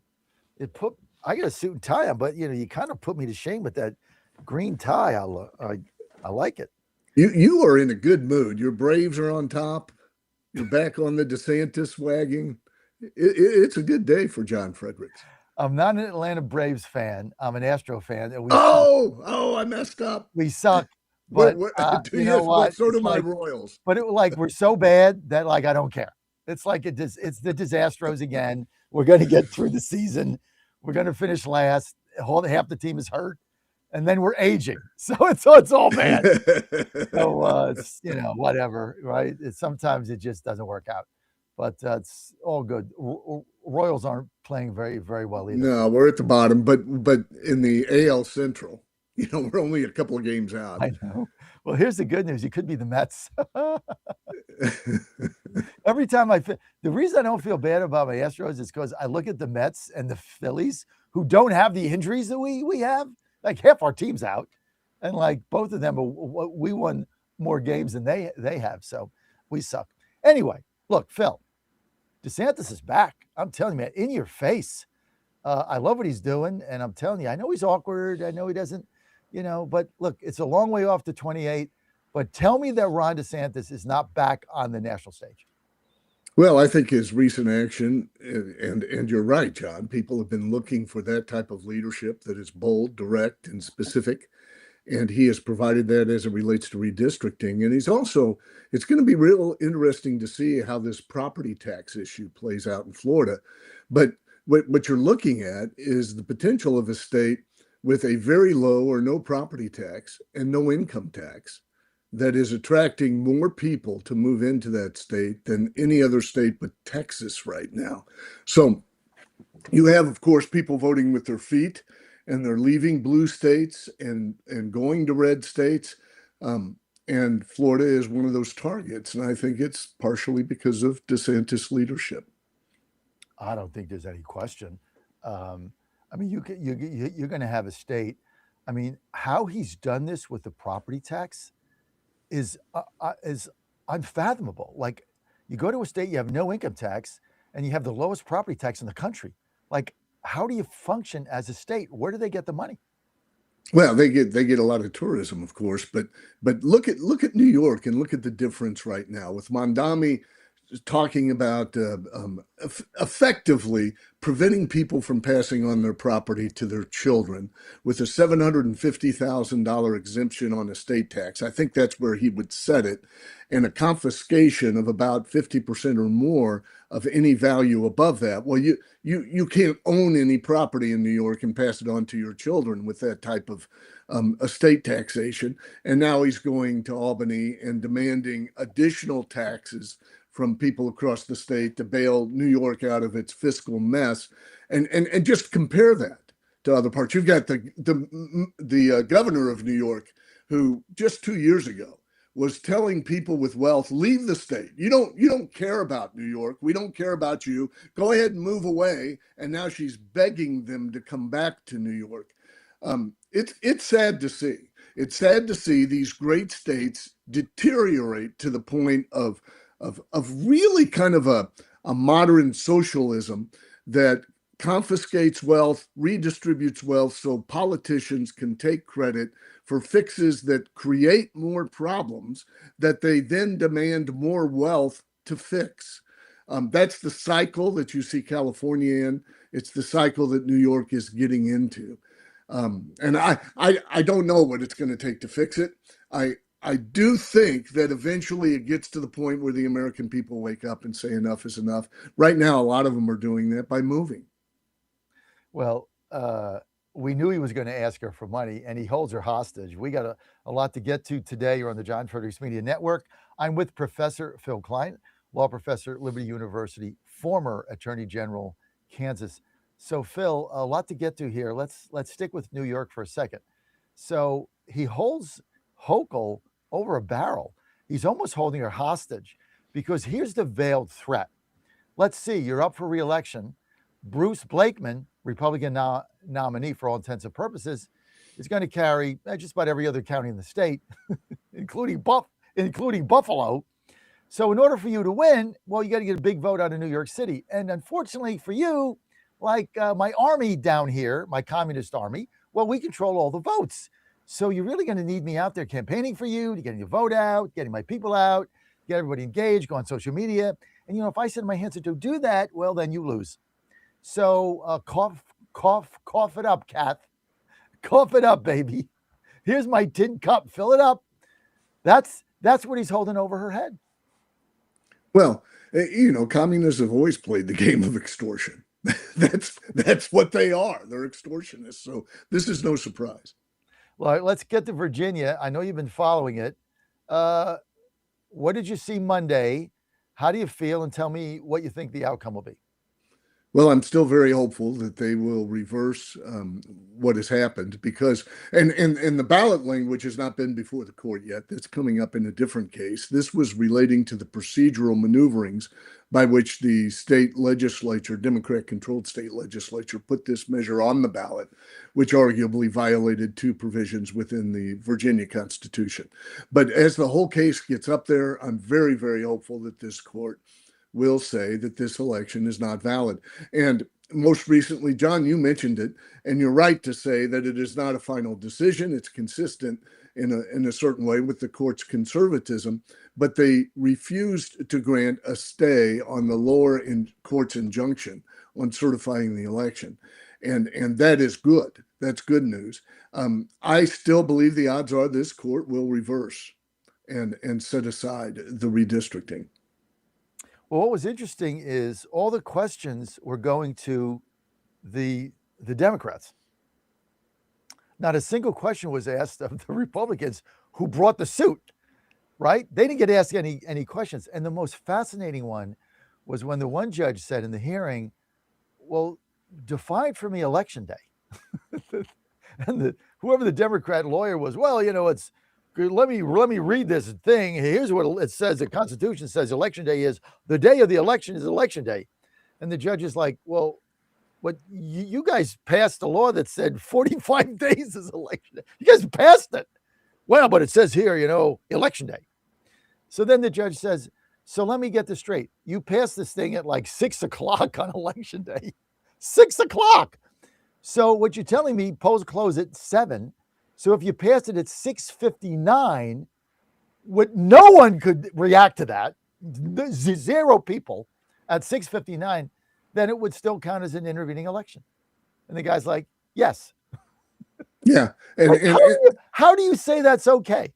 And the Republicans made a good argument as well in that there's the legislative intent or the constitutional intent in creating this time frame was not only to allow citizens the opportunity to fully understand what was on the ballot, but it was also the opportunity for them to cast a vote knowing where their legislator was on the proposed constitutional amendment. And that discretion was lost by those who had voted in the election prior to the passage of this constitutional amendment. And there's nothing that can be said that can deny that reality. So it is a concern. I think it must be a concern to this court when a political party plays fast and loose with the Constitution and the interpretation of the Constitution. And then when you combine that with how misleading this ballot language was on two fronts. One, it implies that you are unfair if you voted against it. And secondly, it falsely implies that this is temporary when it sets up a preference for existing ballots or existing districts for a future redistricting commission. So it misled the voters on several levels. It is so egregious what they did. I mean, but it's bold. I mean, if you look at what they did and how they did it, I mean, this is the kind of leadership that we don't have, which I think DeSantis can fill this void. Well, I would beg to differ in this sense. I think DeSantis is bold and his leadership is good here. He is essentially making arguments that are consistent with United States Supreme Court cases and the Constitution. The Democrats eviscerated the Virginia Constitution. That's not bold leadership. That's irresponsible leadership. Yeah, but they still got it done. And if it passes, they're going to gain 4 seats. But if it doesn't, and you and I are on the same page, I don't think this passes. I don't think there's a judge that can say an intervening election can be called at 6:59 on election day. I mean, that was basically the question that I said, I don't know, there's no way out of this, right? I mean, that's you would have to change that in the law. Like it was, 6:59. It was at 6 o'clock. So I don't see it passing. But then if it doesn't, it blows up in their face because they spent $110 million gone. And they probably would have won 2 seats. Probably they would have beat Kiggins. And they likely would have beat Whitman. But now they're going 0 for 4. All those people are going to get reelected because all this did was piss off Republicans. They poked the bear. And the turnout that we got in these rural areas with nobody on the ballot but a referendum that half the people didn't even understand, that to me was the wake-up call. Well, hopefully Virginia voters realize that the left will stop at nothing. And if they have to shred the Constitution, if they have to pack courts, if they have to create restrictions on constitutional rights and exempt themselves from those restrictions like they're doing with the Second Amendment in Virginia, if they have to tie Virginia's economic policy to that of California, if they have to reinvent the EPA at the state level to push through their radical climate agenda, they will do whatever is necessary, including making clear words mean something entirely different to justify their actions. That's not abiding by the rule of law. That's lawlessness, and it's brute power. And that's what they're showing in Virginia's redistricting. No question about it. I think it goes down. And if this goes down, when do you think they'll rule, Phil? I don't know, John. I really don't know. The court is very procedurally cautious. That's the overriding nature of this court. And that's, part of that is because of the method of selection. They are selected by the legislature. And through the years, there have been mixed legislatures that have appointed most of the justices. And the result is that they are very respective of separation of powers and their role and so forth. So it's a conservative court. They will take their time to make the decision. But you believe when the decision is made, this thing goes down? I think so. I do too. So is Joe Morrissey. So is Chap Peterson. So it's very interesting, the swath of different perspectives that all come to the same conclusion. If you're not highly partisan, you really believe this thing is going down because it simply doesn't pass muster. Phil Klein with us, professor at Liberty University of Law, also former attorney general in Kansas. Soon to get, I guess, a new football stadium and everything, right? You got Kauffman Stadium going there, and the Chiefs are going there, and your old Kansas, yay, right? All good. Yeah, Chiefs are going to Kansas, and the Royals are going back downtown where they were originally. That's, you know what, there's something about having a baseball park downtown. It's different. I like it. When I go see the Astros play, as we did at the beginning of the season when they're actually winning. It's just fun. There's something about going downtown, staying at a hotel downtown, walking around down, taking the little shuttle train there, whatever they got. And it's a lot better than when I went to the Astrodome, which was like 40 miles from the city. I mean, that thing took an hour to get there. I don't even know where the hell that thing was, but it was not anywhere near downtown when I used to go to the Astrodome. Let's get to a phone call for you, John in New Jersey. You're on with John and Phil. Johnny, go ahead. How you doing, pal? Can you hear me? Yes. Okay. Yeah, so first off, I have a second home in Florida, and DeSantis has been the greatest governor, other than Rudy Giuliani. Believe it or not, I told you I used to be a Wall Street guy. I lived in Manhattan. Rudy Giuliani, I thought, was one of the greatest mayors I've ever seen. But in terms of the governor, Ron DeSantis, I mean, what he's done, you can't deny it. And I was actually for a little while on the Ron DeSantis train, but, then he lasted a couple of weeks, and then I immediately went back to Trump. He just, I saw the writing on the wall there right away. But you hate to lose him as a governor. I mean, he's been phenomenal down there. And I definitely think that this redistricting puts him right back on the map. If not president, vice president, he's going to definitely be somewhere. This is going to be monumental. I mean, it's going to save the Republican Party. Now, I wanted to ask you guys. Now, I'm not, stirring up the witch's brew here. Do you think that the Virginia decision is going to be predicated in any way, shape, or form on what they do in Florida? Like where they see, okay, they did it in Florida, now we can do it here. That's my question. My answer to that would be absolutely not. I think these judges are going to rule on the legality of this in the Constitution. I don't think Florida, Illinois, North Carolina has anything to do with their ruling. I believe that's true as well, John. Now, the court will exercise discipline in that regard. It's very tempting. And in fact, the left wants them to look at the national scene. That's how they try to justify their misleading language. But this court will exercise discipline and solely focus on the Virginia Constitution and the issues here in the Commonwealth. Bill Klein, I want to thank you for being with us, law professor at Liberty University. John, thank you for the call. We've got Mike Herodopoulos, Florida. It's all Florida today. I'm pumped. Coming up, I want to keep it right here on the John Fredericks Media Network. Truth and Clarity. I'm your Godzilla of the truth. In 2008, the amount of concentrated time people could spend on a task without becoming distracted was 12 seconds. 5 years later, it was only 8 seconds, 1 second less than a goldfish. If you're often distracted or have trouble recalling information, you're likely to fall behind in the demanding, fast-paced 21st century. In other words, brain performance is more critical now than ever. Boost your brain power with Healthy Cells Focus Plus Recall. Science-backed nootropics to help you sharpen focus, concentrate longer, enhance recall, improve mental speed, learn rapidly, and be more alert.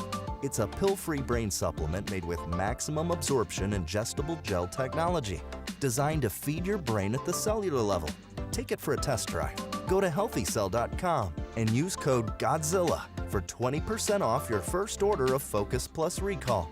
That's healthycell.com, code GODZILLA for 20% off.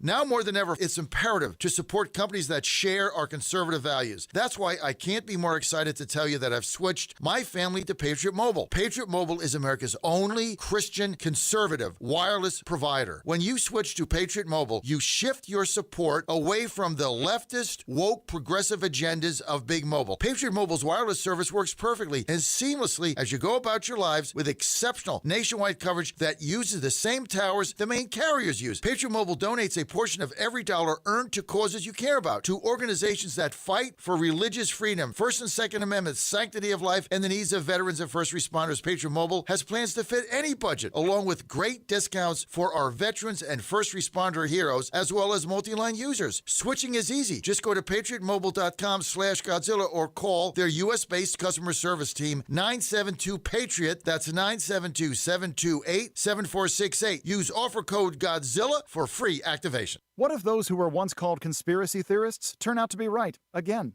A new study by Korean doctors claimed that COVID vaccines raise the risk of 6 cancers, including lung, breast, and prostate. Researchers analyzed health records from more than 8.4 million adults between 2021 and 2023, and their findings were published in Biomarker Research, a respected scientific journal.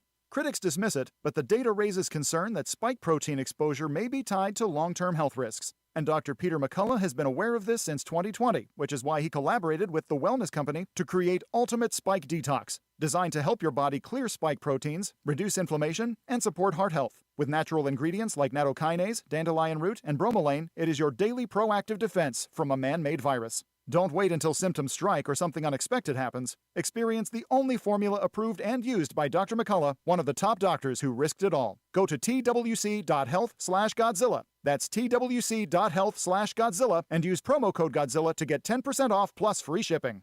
The Cats and Cosby Show. It's the top news of the day. This show knows things before anybody else is transmitting it. I said 5 minutes after we make a deal, the price of crude oil is going to go down $20 a barrel. Well, it went down $20 a barrel today. It did. 15 days from now, and if it looks like we have a good deal, it'll go down another $20 a barrel. Cats and Cosby, 5 Eastern, 4 Central on the John Fredericks Media Network. And that's a good sign for us, obviously, and for the free world. President Trump is already transforming Washington, D.C., making it the safest, cleanest, and most beautiful city in the world. But we need fighters on the ground to keep it going. I'm John Fredericks, and I'm running for chairman of D.C. GOP Ward 2 to make sure Trump's vision for this city becomes a reality. Safe streets, clean neighborhoods, and yes, rat-free. Go to MakeDCGreat.com. That's MakeDCGreat.com right now and send a donation. Let's finish what President Trump started. Donation limit $200. I'm John Fredericks, and I paid for this ad. Trying to get our 2 boys ready to carry them to golf tournament for practice, right? 12 cats live across the road. Our door's open. Screen's broke. We need to get a new screen door, but the screen's broke, so you can come in through the screen, but you can't get back out of it. I turn and look, there's a little kitty cat in our kitchen. So I said, what are you doing in here, little kitty cat? By that time, the cat turns, tries to get back out. That screen won't go that way. Cat starts going, meow, all crazy. And I told our players, we need more dogs. Bo's barking in the back. I have to go shut Bo up. Mel's like, what's going on? I said, there's a cat in the house. Cat in the house? I said, yeah, there's a cat in the house. So I told our players, I tried to let it out the front door. Meow, meow, the cat's still going crazy in there. And I told our players, you need to be more like a dog. We don't need a bunch of cats in here looking in the mirror. Do I look good? I got my extra bands on. I got my other shoes on. Be a dog. We don't need no meows. We don't need no cats. We need more dogs. He's the voice of Virginia. No, you can't. You have one of the worst voices I've ever heard in my life. And the commander of common sense. Fire at will, Commander. Now back to the John Fredericks Show. You're on the John Fredericks Media Network. Great to have you with us. Coming to you live in Washington, D.C. Well, you can't be talking about Florida and the great redistricting that's going on without having on our show one of the most commanding Florida House of Representative members you're going to find, and that is Mike Haradopoulos, who is with us, a fighter and fighting for DHS, fighting for President Trump. He's basically Florida MAGA 2.0. Congressman, you're on the John Fredericks Show, sir. Big day in Florida. Great to have you with us.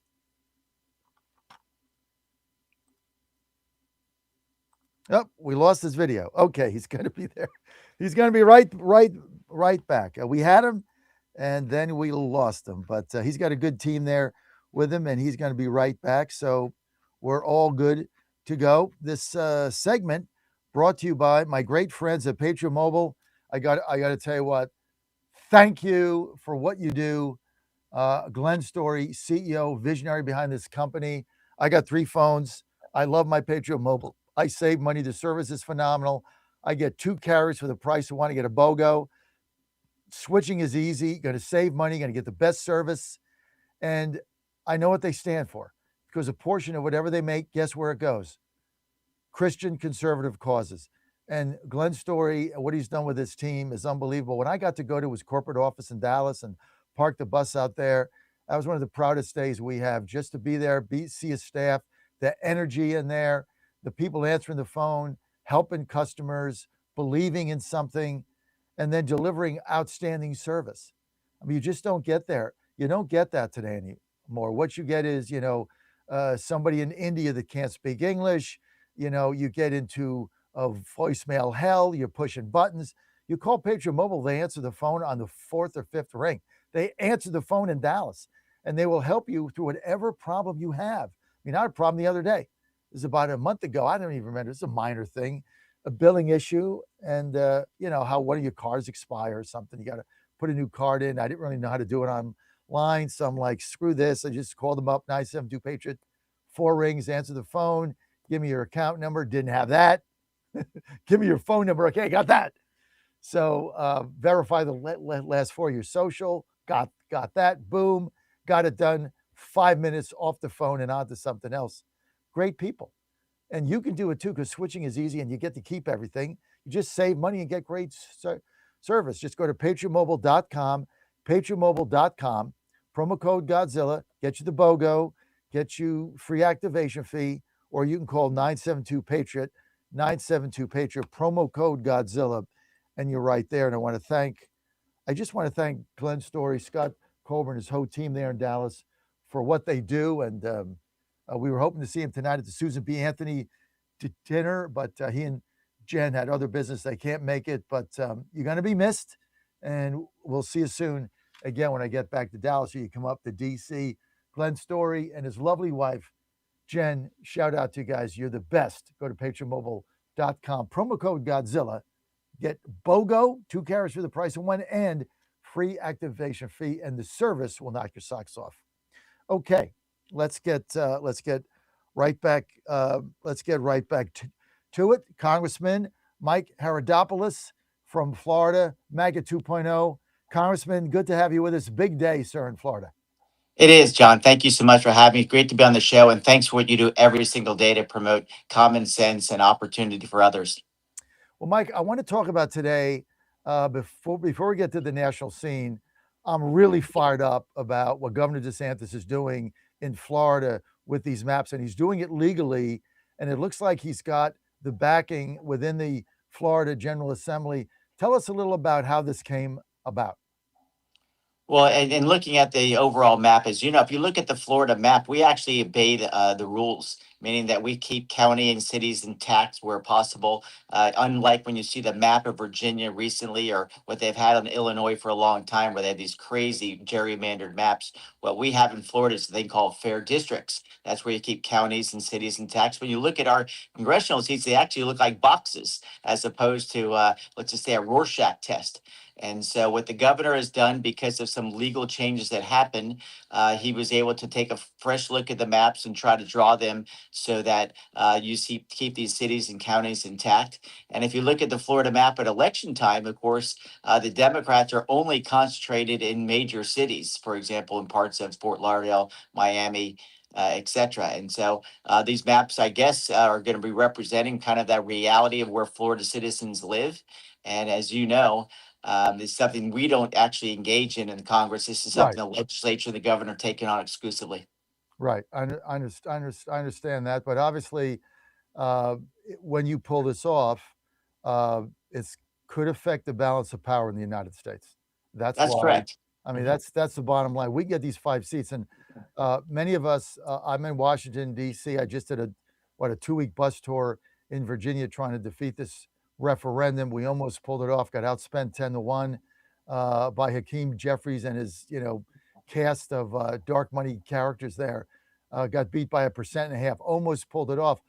I believe that the Supreme Court in Virginia is going to knock this down, where when you guys go forward, that's going to be not even with Virginia, that's going to be +5.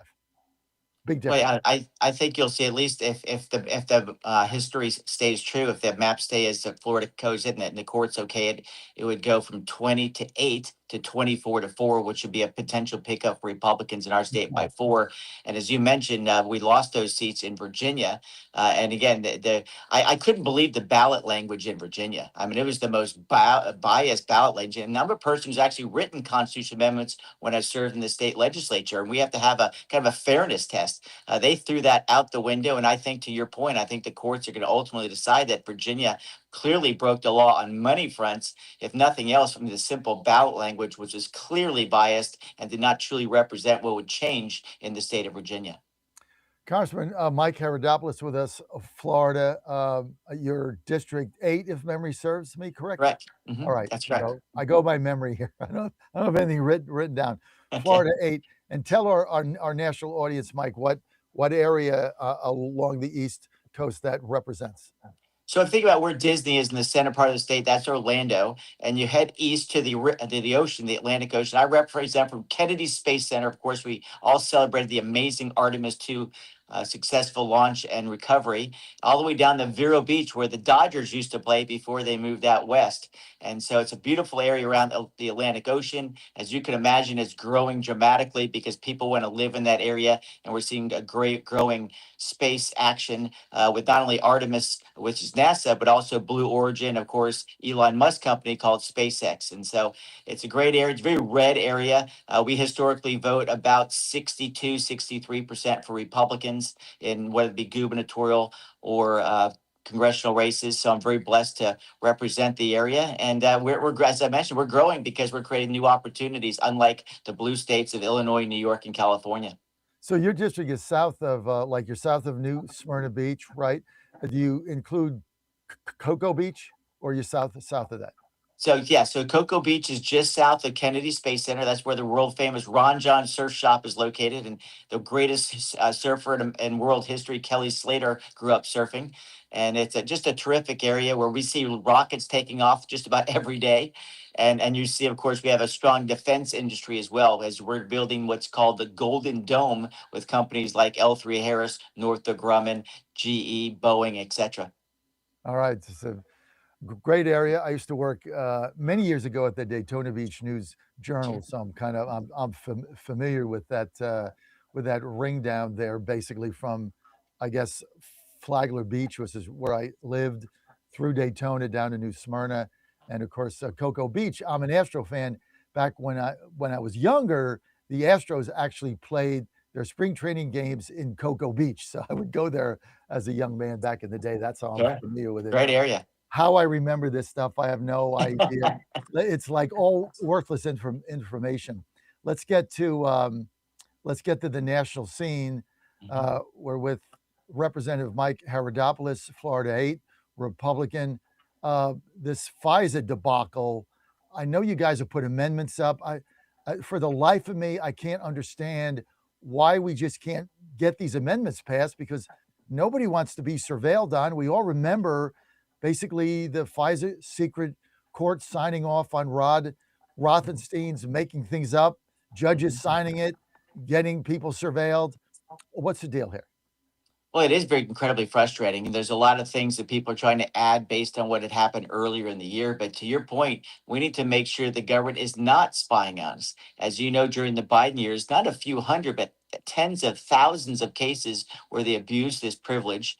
And the fortunate thing is, in the last few years, they've made some adjustments, 56 different adjustments. So you have a lot fewer cases, but any case more than one is too much when you're spying on Americans. And so the president, I think, has put together a common sense proposal. We're going to make some, I think, slight adjustments to that to get this done. But it's necessary. I mean, we are not only facing the threat of 10 million illegals in this country, putting threats on Americans, but because of our conflict and other realities around the world, we face conflicts potentially from around the world. And that's why 702 is so important, that we protect American citizens while still keeping the homeland safe. I think that with the very minimum, we should, of course, do a short-term extension, because we don't want to have lose the ability to make sure that the bad guys aren't doing nefarious things here in the United States.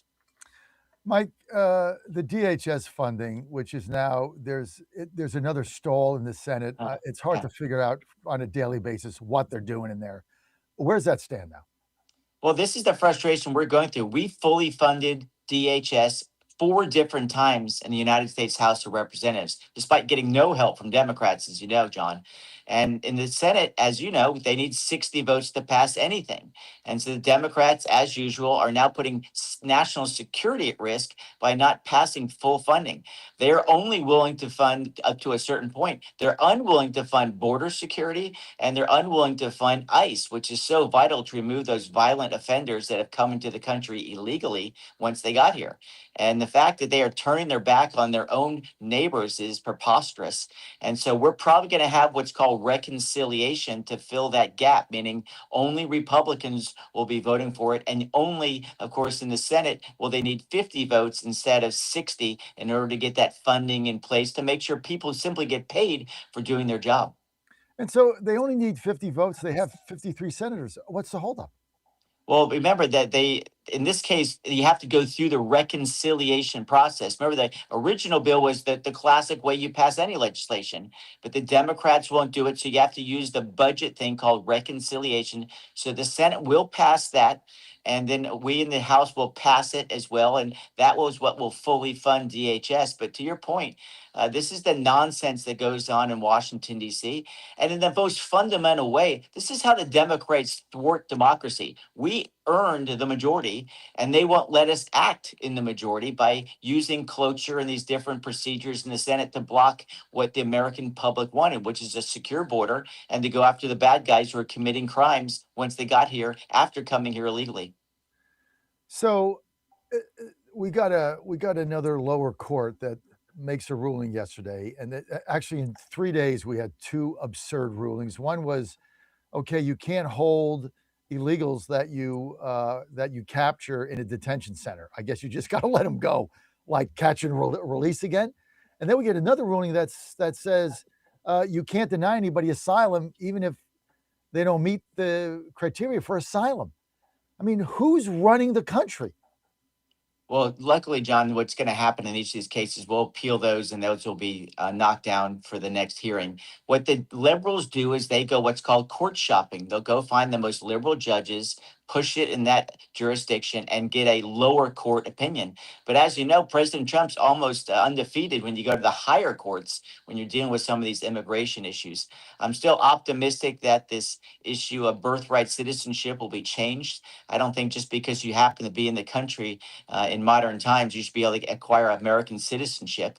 And so we have to, fight these out. The lower courts, they'll find their liberal judge will, of course, stay that, meaning we'll stop it temporarily. And then once it moves its way up the ladder, we'll make sure bad decisions hopefully don't come like this. But this is the reality of what the liberals do. They're doing things to thwart American democracy over and over. And clearly, unfortunately, they're siding with illegals over American citizens who not only built this country, but pay the bulk of the taxes that make this country operate every single day. Mike, the SAVE Act, you guys pass it in the House. I mean, this has got to be frustrating. I know we talked about this a couple minutes ago. You pass it in the House. They go through this charade. I'm going to call it out, Mike Karadopoulos. They go through this charade in the Senate with the SAVE Act. They were never serious about it. They were never going to get rid of the phony filibuster thing, basically, so that they cannot have a vote on it. Now it's not even coming to the floor. Now it's just dead. It just died there. Like all things die in the Senate Republican conference. I mean, what is the level of your guys' frustration with this? You could probably tell by just my facial expressions. I'm incredibly frustrated. As a new member of Congress, we believe the filibuster has a right, meaning that you should delay some votes so that people can get more information. But in the end, there should be a vote. I mean, I'm a history teacher, as you know, John, and filibusters historically been used to give the minority party the ability to articulate their case. But at some point, there needs to be a vote. And the Democrats have basically said the election of 2024 doesn't matter. We're going to stop everything in their path. That's why they shut the government down last fall. That's why they're shutting around portions of DHS now. And they're abusing that privilege. And it's the reason why a lot of people are saying maybe the filibuster has outlived its usefulness.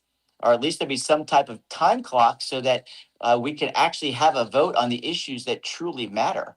And this is what we need to do to step up. And I'm for anything to get the Save America Act in place, because we see illegal aliens voting, and anyone who's saying otherwise is simply false, because there's case after case, not just in blue states, but even red states that we're prosecuting right now because they've come in and illegally voted.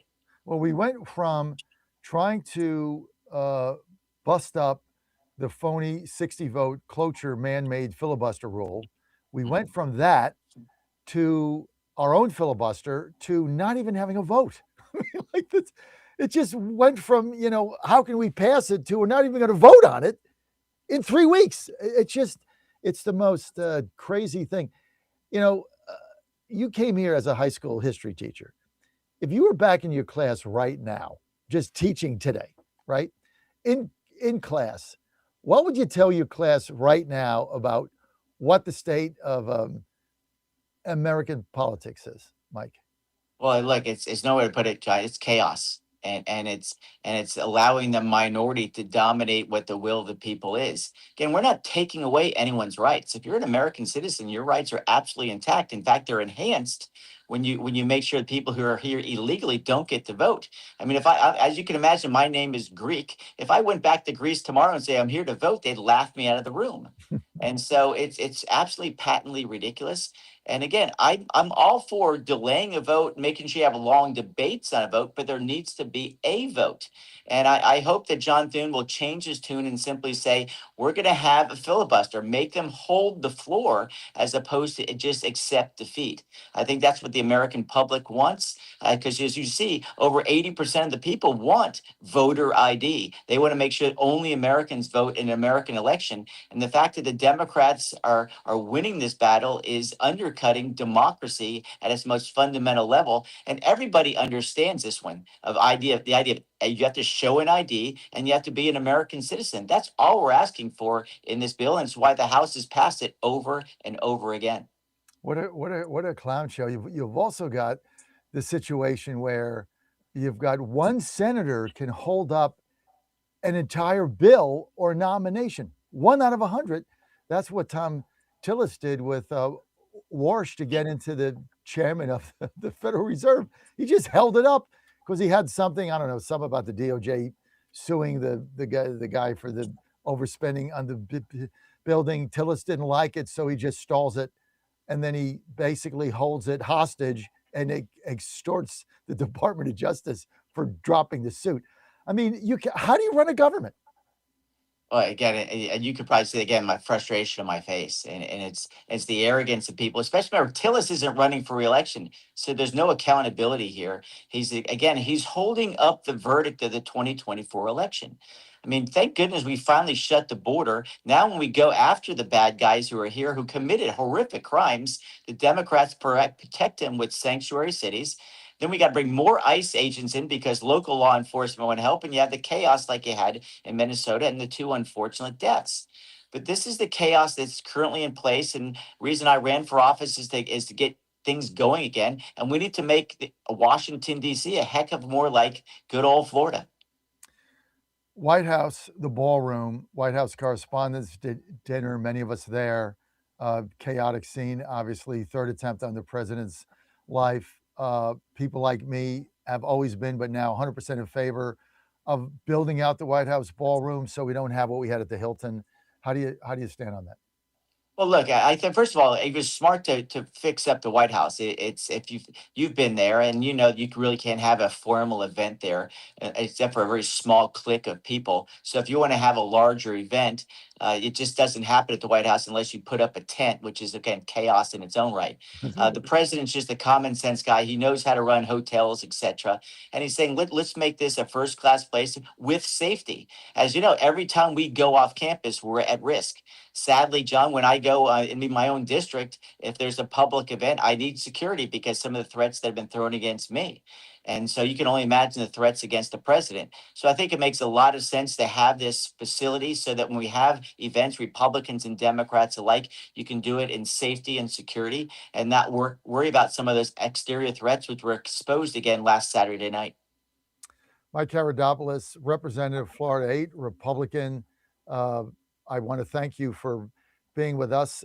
Before we go, the one thing, if there's one bill other than the SAVE Act that we talked about that you want to get done before the end of the year, what is it?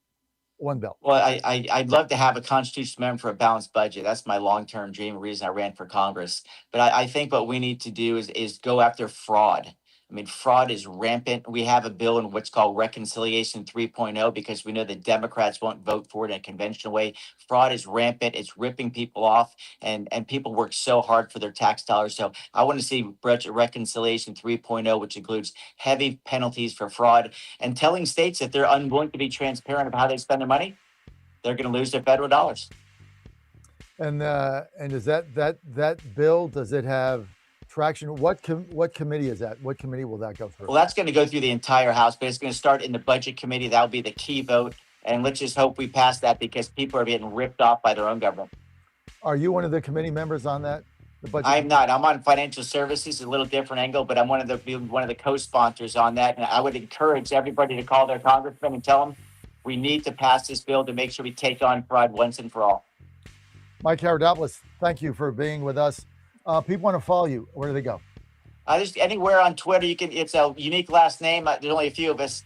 You can go to Twitter or Facebook, Instagram. We're everywhere because we want you to have more information just like you provide every day. All right, Mike. Thanks for being with us. Morgan Griffith. Morgan Griffith next. Keep it right here. 7 Bon Air, 100.5 FM Goochland, and WJFB. Breaking news this hour from Town Hall. Amit Thomason. He says he is innocent and unafraid. Former FBI Director James Comey indicted. This stems from his posting of a photo on social media and what that photo is said to represent. Last year, Comey posted a beach photo of seashells in the shape of the numbers 8647. 86 is slang for get rid of, and administration officials asserted that Comey was advocating the assassination of Donald Trump, the 47th president. At the time, Comey said it was simply a political message, and he deleted the post. The indictment is the second criminal case the Justice Department has brought against the former FBI director. Greg Clugston, Washington. First responders and victims' families meet today with Britain's King Charles and Queen Camilla, the 9/11 memorial in New York City. Yesterday, the King addressed a joint meeting of Congress, speaking of the ties that bind the U.S. and the U.K. From the bitter divisions of 250 years ago, we forged a friendship that has grown into one of the most consequential alliances in human history. Last night, it was a state dinner honoring the royal couple at the White House. Iran's national currency has hit a record low of 1.8 million to $1 US as a shaky ceasefire with the U.S. and Israel holds, and as the U.S. blockades Iranian ports. Economists warn the fall of the currency, the rial, is likely to further fuel inflation already raging out of control in Iran. Secretary of War Hegseth about to face questions at a congressional hearing for the first time since the Iran war began. Today's hearing before the House Armed Services Committee will focus specifically on the administration's $1.5 trillion military budget for 2027. The Dow futures down 4 points. NASDAQ futures up 83 points. More on these stories at townhall.com. Now there's a new way to take charge of your blood sugar. Introducing new Garlic Healthy Blood Sugar Formula from the makers of the nation's best-selling garlic supplement. New Garlic helps maintain healthy blood sugar levels with clinically supported levels of garlic, plus a custom blend of vitamins and minerals, and it's odor-free. Take charge of your blood sugar with new Garlic Healthy Blood Sugar Formula. These statements have not been evaluated by the FDA. This product is not intended to diagnose, treat, cure, or prevent any disease. Use as directed. Spring cleaning isn't just for your house, it's for your life. If your job is getting old, it's time to clear the clutter and spring into IT. Go to My Computer Career. My Computer Career helped me get the skills and certifications I needed to start a new life as an IT professional in months, not years. Earn the certifications the top employers are looking for right now. Visit mycomputercareer.edu and take the free career evaluation to see if it's time to spring into IT. Financial aid is available to those who qualify, including VA benefits. Former South Korean President Yoon is on the receiving end of another prison sentence. A South Korean appeals court has sentenced ousted President Yoon Suk-yeol to 7 years in prison for resisting arrest and bypassing a legitimate cabinet meeting before his brief imposition of martial law in December 2024. The conviction for obstruction of justice and other charges comes on top of a life sentence he's already received on rebellion charges stemming from his baffling authoritarian push, which triggered the most serious crisis for the country's democracy in decades. I'm Charles de Ledesma. The European Union says Meta is failing to keep underage users from accessing Facebook and Instagram. The EU's executive branch says Meta lacks effective measures to prevent children younger than 13 from signing up. The issue isn't just access. The EU also criticizes Meta for not assessing risks of age-inappropriate content. News and analysis, townhall.com. A teen charged with killing his 18-year-old stepsister on a cruise ship soon be going on trial. A federal judge says in an order that Timothy Hudson's trial on charges of first-degree murder and aggravated sexual abuse will start June 1st in Miami. The 16-year-old was initially charged as a juvenile before the case was transferred to adult court. He entered a written plea of not guilty last week. Lawyers do point out minors are rarely prosecuted in federal court. Jason Walker reporting. The State Department is readying a limited release of commemorative U.S. passports. The passports celebrating America's 250th birthday would also feature a picture of President Trump. He'd be the first living president to be featured on the travel document. More on these stories at townhall.com. Now more than ever, it's imperative to support companies that share our conservative values. That's why I can't be more excited to tell you that I've switched my family to Patriot Mobile. Patriot Mobile is America's only Christian conservative wireless provider. When you switch to Patriot Mobile, you shift your support away from the leftist, woke, progressive agendas of Big Mobile. Patriot Mobile's wireless service works perfectly and seamlessly as you go about your lives with exceptional nationwide coverage that uses the same towers the main carriers use. Patriot Mobile donates a portion of every dollar earned to causes you care about, to organizations that fight for religious freedom, First and Second Amendments, sanctity of life, and the needs of veterans and first responders. Patriot Mobile has plans to fit any budget, along with great discounts for our veterans and first responder heroes, as well as multi-line users. Switching is easy. Just go to patriotmobile.com/Godzilla or call their U.S.-based customer service team, 972-PATRIOT. That's 972-728-7468. Use offer code Godzilla for free activation. Hey parents, plan an unforgettable summer. Send your kids to Rapidan Baptist Camp in Rochelle, Virginia. 1 week of nonstop fun and life-changing truth. Amazing preachers, friendly counselors, exciting activities. Ride an alpine coaster and zip line, a 250-foot water slide, and that's just the beginning. Junior camps for ages 7 to 12, teen camps for 13 to 18, 2-day Pee-wee camp with mom and dad for ages 4 to 8, and a brand new day camp option. Sign up today at camprapidan.com. That's camprapidan.com. Rapidan Baptist Camp, where faith and fun collide. Ponder this. Imagine for a moment that you are lying on your deathbed. This is a great exercise to do each day in preparation for your very last day on earth. Think about the tests you've ever taken, the job interviews you've had, and the many life celebrations you've been a part of. In all of these cases, preparation makes for successful outcomes. The same is true for dying. We must prepare every day for the day we are to die, in case today might be our last. Make sure you are right with the Lord first and foremost. If you are a Catholic, make sure you are in the state of grace by receiving the sacrament of confession often. Next, make sure you are right with your family, friends, and all those who are in your world. Apologize to those who have offended you and mend relationships that need healing. Make each day a preparation for your last day on earth, because it just may be. I'm Susie Kelly, and I am passionately Catholic.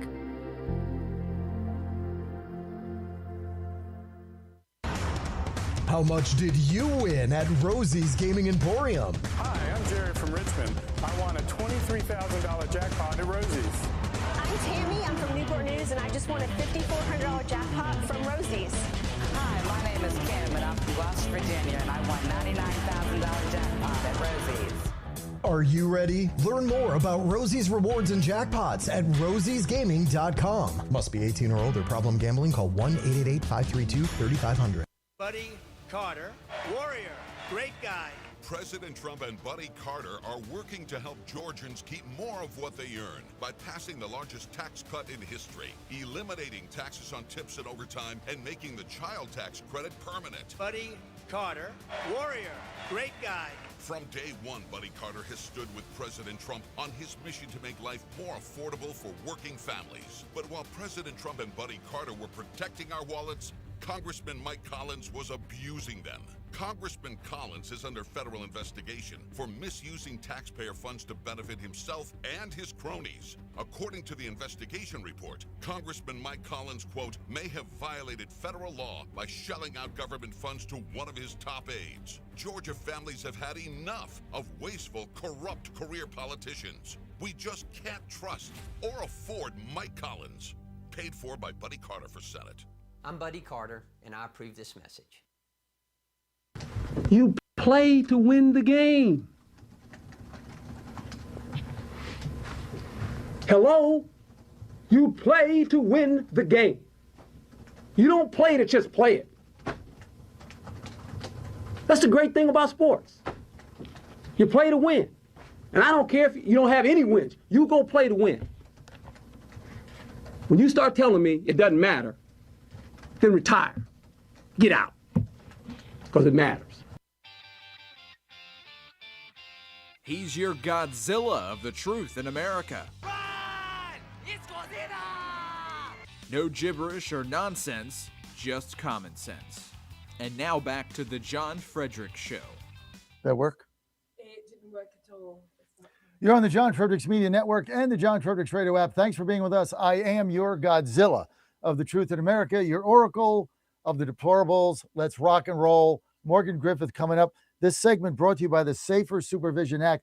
You know what? I want to talk to you about something that is really near and dear to my heart, and that is ending the school to prison pipeline, reducing recidivism, which in this country is the highest in the free world, the number of people that get out of jail and go back.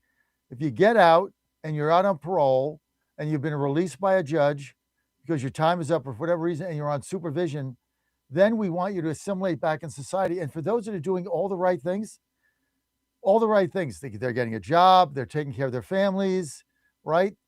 They're drug and alcohol free. If your parole officer that's overworked says, hey, his former prisoner is doing great. He doesn't need to be supervised. He doesn't need to be called on a dime, out of work, could jeopardize his job. And he gets that in front of a judge and the judge signs it, says, you're right. I've looked at the evidence. Then why should that person continue to be on supervision? It's just disrupting his life or hers. They're trying to assimilate back in society. They're doing the right things. They've earned the right to get off it. And then the parole officer has the opportunity to take his time away from that person that doesn't need to be supervised and focus it on those that do. This is one of the big, we've passed this in about 20 states. Now we need it at the federal level, and the Safer Supervision Act fixes this right now. It's in the Senate. It's in markup. Visit safersupervision.com, safersupervision.com. Tell your congressman, tell your senator to get this done. This message paid for by the Reform Action Fund. Joining me now, Congressman Morgan Griffith, 9th District, Virginia. Congressman, great to have you with us. Great to be with you as always. Okay, let's get right to the number one issue. Virginia, Supreme Court, hearing Monday. Questions asked about the legality of this referendum, of this redistricting. Number one question that came out of this basically to the Democrats was define election day. If it's not 45 days, when is it? Democrats said it's that day. Judge says you pass this bill at 6 o'clock at night. 6 o'clock at night. What if you passed it at 6:59 and nobody would know what it is or could vote or make a decision on it? Does that still make it election day? Answer from the attorneys for Hakeem Jeffries or whoever they were, yes, long as it's election day, which defeats the purpose of the constitutional law, which says that you have to have an intervening election and the voters have to know what their legislators, how they stand on a referendum that they're going to be implementing or they're going to be voting on. So that didn't happen. You're a lawyer. How's this thing going to play out? Well, you never know what the court's going to do. If they follow the Constitution of Virginia and the laws of Virginia, the Supreme Court will strike this down. There are 5 really good arguments. They heard 2 on Monday of the good arguments, and we hope that they will decide on one of those and get this thing over with. If not, we have that was Tazewell 1, we have Tazewell 2, and we have Richmond, all of which have good arguments in them. And we think we can win on all 5, but we only have to win on 1. Well, that's the key here. This is why many of us think that it's going to get thrown out. Now, there was a stay, the Supreme Court didn't stay the decision by Judge Hurley and Tazewell to let this election get certified. So they said, no, it's not going to get certified until we make a ruling on it. But there's no timetable. What do you say? I think that it could be weeks or it could be as early as Friday. I don't think it'll be any earlier than Friday. The only question is, if they want to just get this thing over with, they will pull that Band-Aid off and overturn what the legislature did, Friday or Monday. If there's some doubts, if it's, a couple of the justices are on the fence, then they will delay and bring all the cases up. They'll pull up Tazewell 2 and pull up Richmond and have them all argued before they make a decision, in which case it could be, 3-4 weeks. I do think they're on a fast timeline, and I appreciate that. But we'll just have to see. I'm hopeful that they'll decide Friday, Monday, and it'll all be over with. But if there are questions, if some of them have questions, they may want to see the other, 3 major counts. There's also a Fairfax case, but it is an important case, but it's a lesser argument. I think either way bodes well. If they, I believe if they rule on Friday, it's going to be in our favor, right? Because I would agree with that. Yeah, if they rule Friday, it's because that's right. It's because they've decided they don't need to hear the other right. arguments. They can make a decision now. If they are undecided, and when I say undecided, I don't mean that each judge is undecided, but you have 7 people, and you have to have at least 4. If you have a split of 3 and 3, and you've got 1 undecided, then they're going to bring the other cases up. Right. Doesn't mean we're out, but it sure would be nice, both for all 11 Congress people, but also for the constituents to know what's going on, so that people can start figuring out, okay, this is who my candidates are, Democrat and Republican, and start focusing on it. Now, there's still time to do that, but I think it would be good for everybody if they get it done quickly. I'm pretty optimistic here. I really am going to be shocked if this thing stands. When you looked at the line of questioning on Monday, and I know you can't really read into it because people ask questions doesn't mean this is the way they're going to vote, and only 2 judges ask questions. But I don't know how you sit there as a judge interpreting the Constitution, and you can define an election as you passed it at 6:59 on election day. That just defeats the whole purpose of the law. Then just change the Constitution. That was really the Democrats' argument when he was asked that question. So what you're saying is, if you pass this on election day, even though it was 45 days early voting, and there's mail-in ballots and all that, you pass this on election day, and the gavel was hit at 6:59. Polls close at 7. Nobody knows about it. That would, in your mind, that would be an intervening election. Answer, yes, sir. It's like, who can even rationalize that? Yeah. I made the argument that they were arguing that they could do it at 10 o'clock in the morning. I can't believe and I haven't listened to the arguments yet, but it's hard to believe that they would say that as long as they got it done before the polls closed, that it would be Well, that was the clearly judge's violation. That was the judge's question, because the Democrat lawyer was reading the definition of election day, reading it like, Right. here's what's in the Constitution that defines election day. Well, that's been changed with early voting. But then what tipped us in when the judge says, so is what you're saying, if you hit the gavel at 6:59 p.m., then that would suffice as an intervening election. And the lawyer had no choice. He said yes, because he had no choice, because a day is a day. So I think this thing is just going to blow up in their face. And I tell you the other thing, they probably would have won 2 seats if they did nothing, and now they're not going to win anything. They're done. To look at the rural turnout, we talked about this when you were on last week. You look at the rural turnout, no Trump on the ballot, no candidates on the ballot, outspent 10-1, and the 9th district turned out in like massive numbers, better than Glenn Youngkin did. I mean, you poked the bear. They poked the bear. This thing is gonna backfire on them. I don't think they're gonna win anything. We'll see. We'll see. I mean, I will tell you that they certainly have energized the rural voters, and some of that is because of some of the bills they've passed in the state legislature. It's not just the redistricting, but what's critical about that is that they also got our muscle memory in shape. I think every Republican candidate in the state is a better candidate today than they were 6 months ago, just because we had to go out and we had to run a tough campaign. And, you know, even in places where we normally don't have to worry about it, we got out there and hustled. And that's true of all 5 of us. They're the incumbent Republicans. And I think every one of us is a better candidate today because of the process. I wish we hadn't had to go through it, but it makes us stronger, which makes it harder for Democrats to beat any of our 5 incumbents, should the maps actually be the fair maps that the Supreme Court drew originally. That's a fascinating analysis. I was thinking about that as you said it, and I think you're right. I think you're a better candidate because you have to go out and hustle voters that you normally get like 80% in. I think Whitman's a better candidate.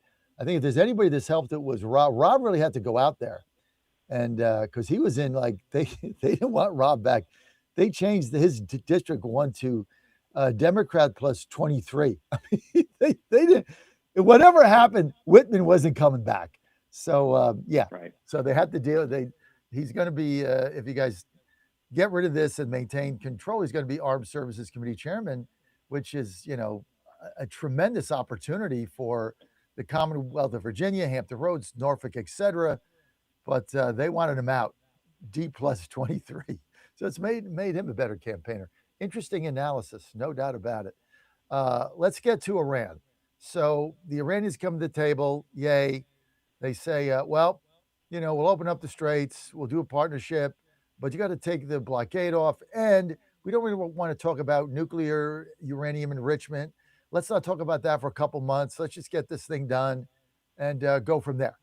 President Trump basically tells them to pound sand. But here's my question. Your Democrat colleagues are saying this is a war of choice, that there was no imminent threat. There was no ability for them to have a bomb and deploy it. Okay. If there's no imminent threat and there's no ability for them to enrich your uranium to get a nuclear bomb, why don't they want to give up the enriched uranium the Democrats are saying they don't have? Can you answer that? I cannot. And the enriched uranium is one of the 2 major points. Now, it is true that with the actions that President Trump took, and they were bold actions. I've said that any number of times. And I think as I analyzed it, because I didn't know about it in advance, I think it was the right decision. We've been dealing with this since you and I were in college. And they threatened us and killed Americans, and now they're about to get nuclear weapons. We have to stop that. So that's one of the major issues. The Straits of Hormuz is there, but I do think that the president could look, and he has all the information. I don't, so I'm trusting the president on this, and he's done a good job thus far. But I do think we could take a pause, let the economy get a little bit better, and because of the damage that was done, it's bought us a little bit of time, but we still have to deal with the enriched uranium. So if they're talking about, a 60-day period, maybe that's worthwhile. If they're talking about, 6 months, 6 years, no. We have to get that enriched uranium dealt with, and the president's right about that. I don't know. I think if you look at the blockade, they're losing $500 million a day. Eventually, you're going to starve this regime out of money. They're not going to be able to pay for anything. Lights are going to start to get turned off, and then the regime totters when you can't feed your people. And I think they're getting to that. So, I mean, we hold all the cards, I guess.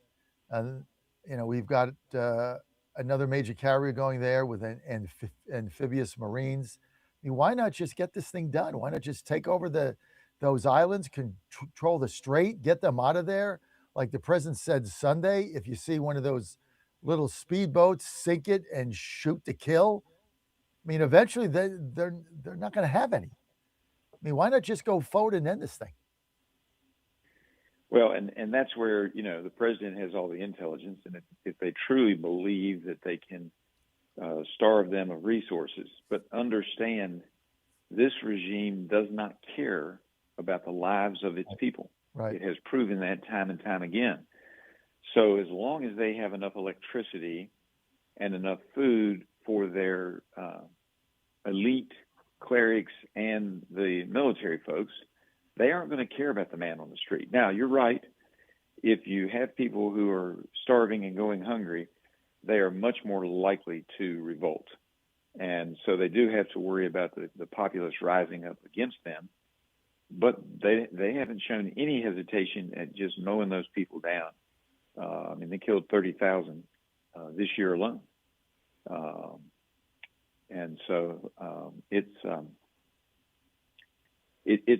a game where, because I don't sit on the Intel committee and I'm not in the war room with the president, I don't have all the facts, and I will trust the president. If he believes we can bring it to a close, then you're absolutely right. If it looks like it's going to be protracted, then, I will give him the ability to say, okay, let's take a pause. But that's his call to make because he is the commander-in-chief. Let's get to FISA. Give us an update on the amendments. We're with Morgan Griffith, Congressman, 9th District, Virginia. That's Southwest Virginia. They turned out huge against the referendum. He did a super job there. He's also a member of the Freedom Caucus. I agree. I have my problems with the Freedom Caucus sometimes, but on this FISA bill, I agree with him 100%. Where are we on that now? Well, it got out of rules last night, and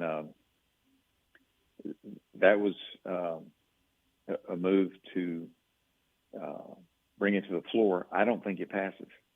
I don't think that the rule passes on the floor. We'll see. That vote should come up here in a few hours. It should be before midday, and we'll see. But I don't think the votes are there to pass this rule. Why? And there are still people who have issues with, even though it's got some really good language in it, there are some people who still have an issue with the warrant, not no warrant language being in there. Now there's some good language and there's some additional stuff that wasn't in there, a few weeks back, but there are people who have concerns with that, and there are concerns on the Farm Bill.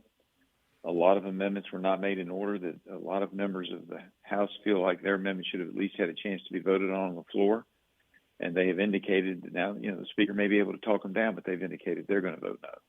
But when you take those two groups, you put the rules together, the Farm Bill and FISA are in the same rule, and when you have problems on both of them, and you only have, the Democrats aren't going to help us, and so they're not going to vote for the rule to bring the bills forward. And so when you have that many issues floating out there, I don't see how you keep all your votes. Are you in favor of it as it came out of rules? I have serious concerns, but I will vote for the rule. Why? Why? mainly, I don't have any good reason, John, in all fairness. I hate to say that, but I think we need to get this debate done.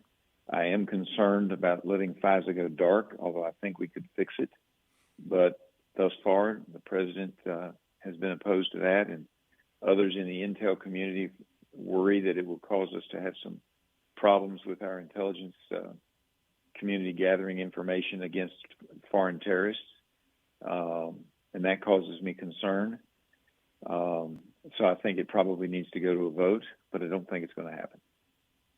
So we survived as a nation 225 years without a secret, unnamed FISA court with no warrants.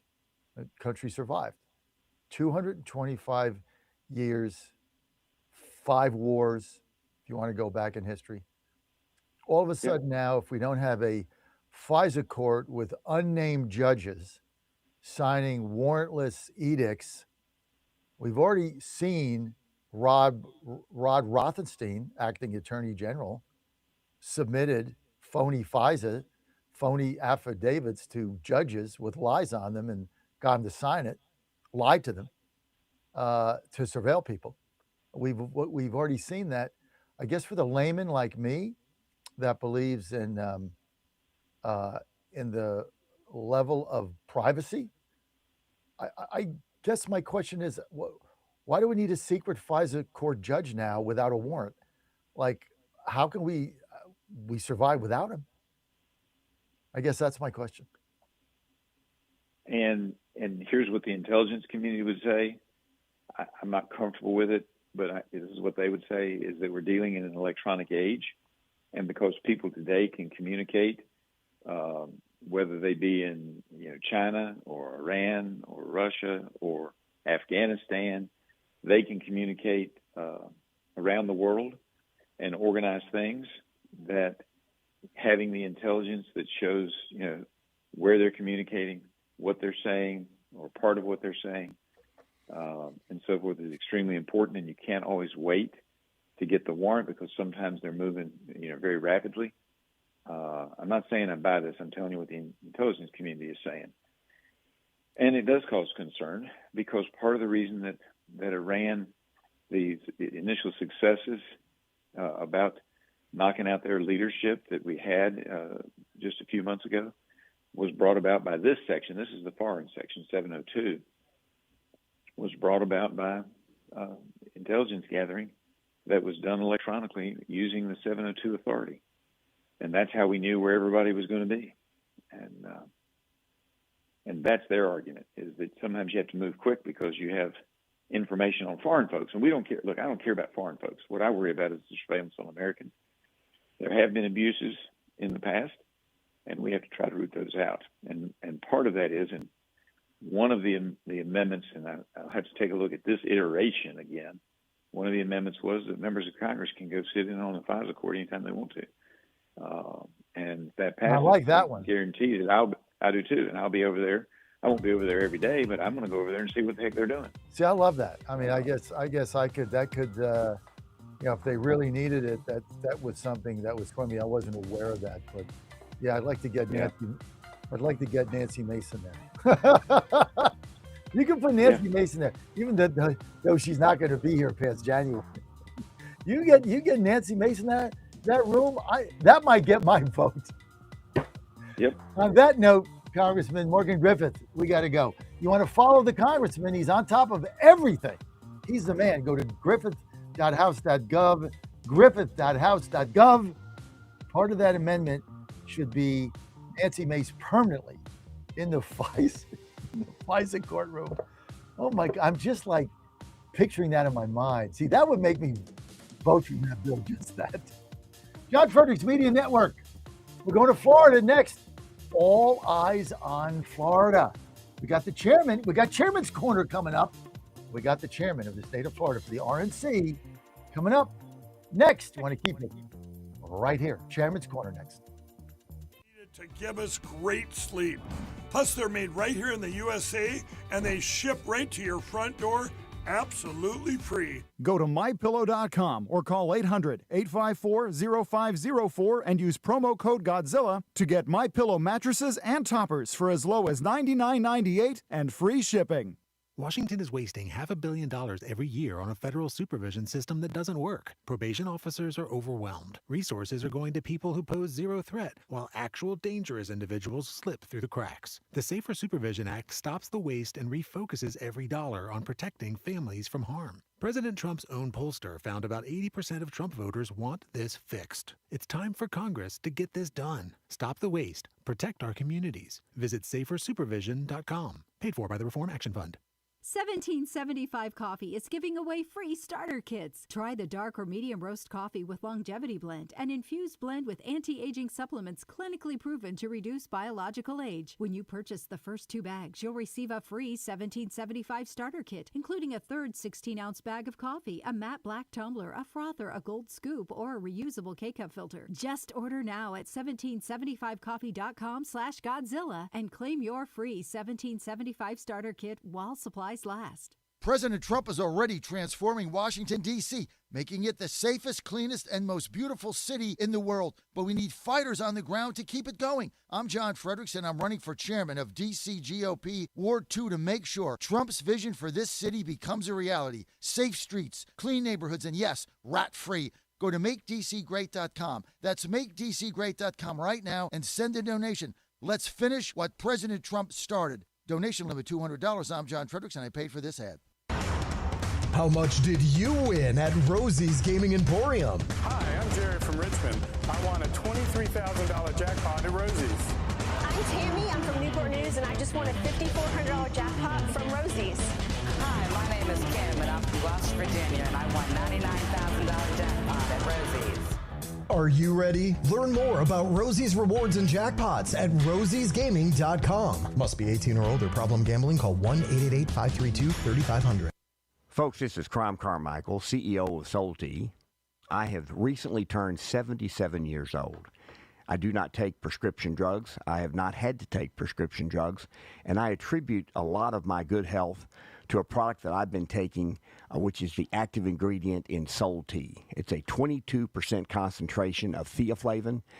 We did clinical trials on it 25 years ago and found that it helped lower cholesterol. We have had many, many hundreds of letters and emails from customers telling us how it has helped them not only manage their cholesterol, but lower their triglycerides and help them on their blood pressure. And I can't tell you how much I attribute to Sol Tea for my good health at age 77. And I encourage you to go to GodzillaHeart.com. That's GodzillaHeart.com. And use the code Godzilla at checkout, and you'll get a 50% off on your initial shipment of Sol Tea. And I promise you it will be a great help for your heart health. Thanks so much. Playoffs? Don't talk about it. Playoffs? You kidding me? Playoffs? I just hope we can win a game. Don't touch that dial.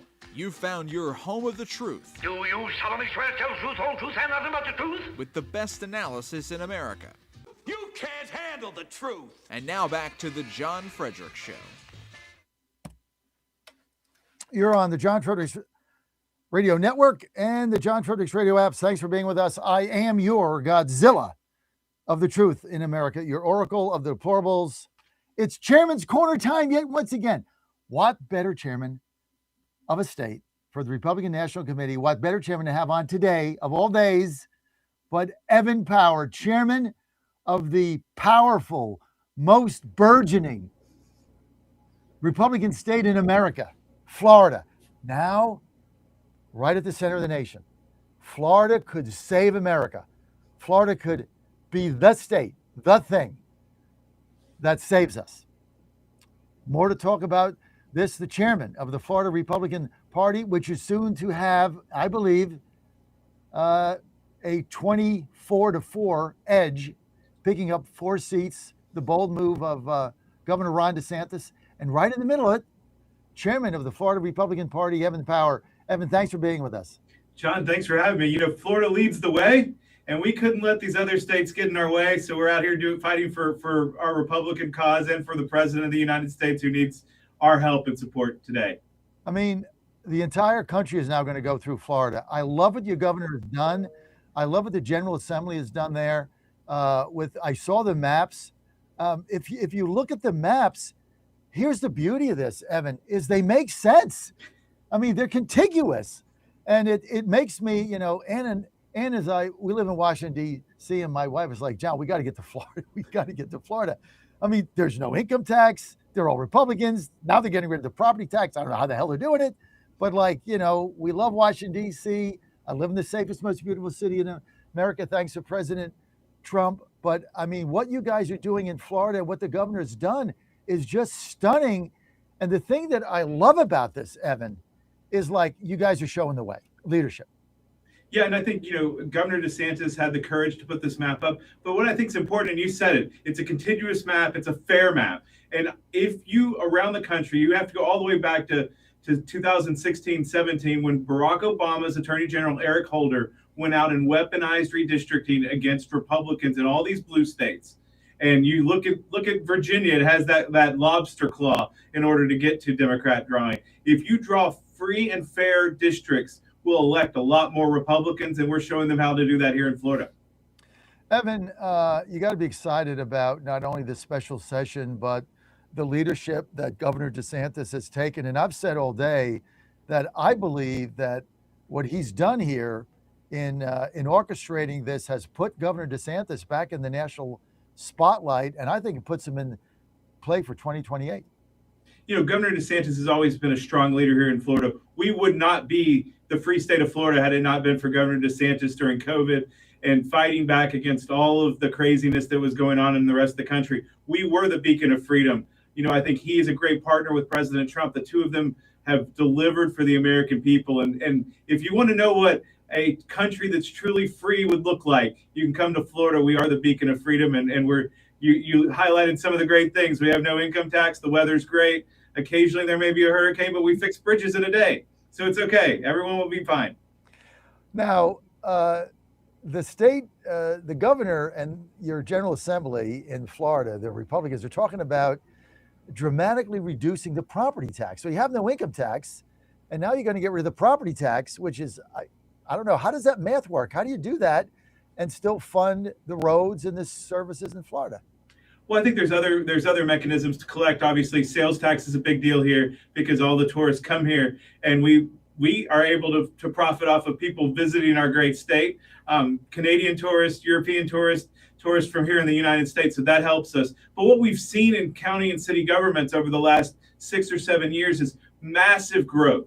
Some of their budgets have more than doubled, and it's not for building roads, fire, or trash. It is for here in the city of Tallahassee, where I live. They run a gymnastics school. They own golf courses, things that our founding fathers never envisioned government doing. And what we need to do is put them on a diet. The way to do that is let people not have property tax. And I think you and I would agree that we should not have to pay rent to own property. And so philosophically, it's just the right thing to do. We can figure out how to fund other things, but philosophically, I don't believe property tax should be there because you shouldn't have to pay rent to the government.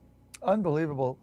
Chairman Power, tell us about, there's a lot of people moving to Florida, so there's a lot of concern that, well, they're coming from New York, they're coming from New Jersey, which is basically the two highest tax states in the nation outside of Washington, D.C., where I live.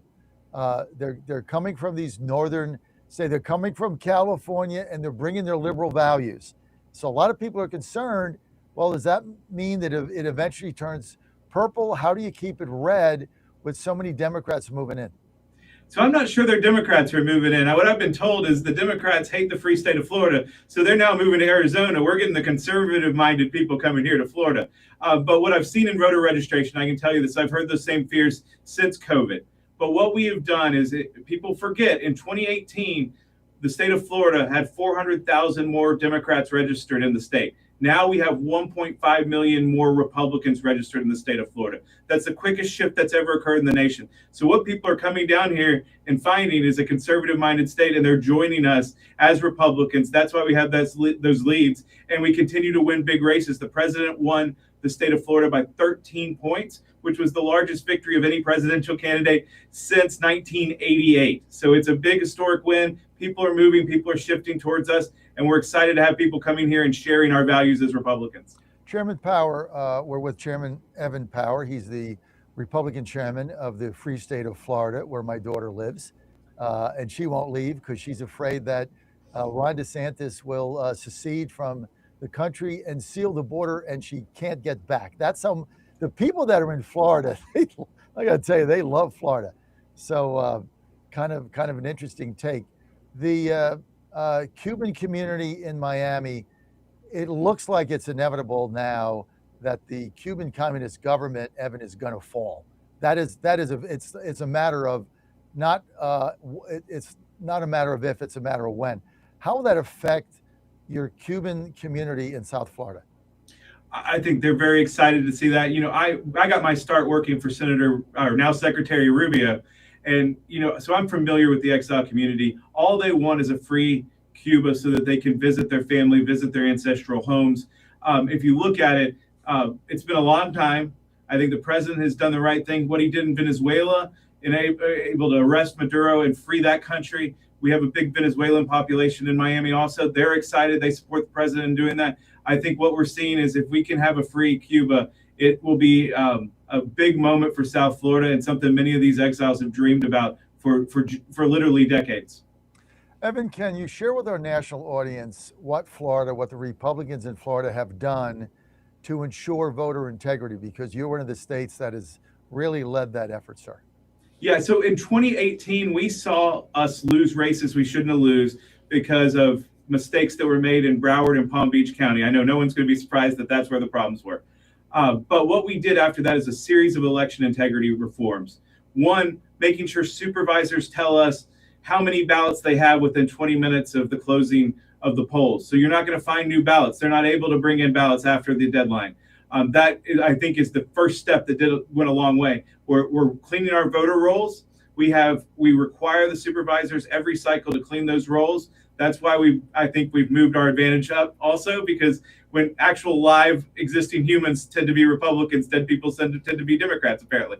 But we cleaned the voter rolls, and we made sure that when you're requesting a vote by mail ballot, you have to give personal information, either some numbers on your social security number, some numbers from your driver's license, so that we ensure you're the one requesting your vote by mail ballot rather than a computer or anything else, so that we don't have ballots on the street.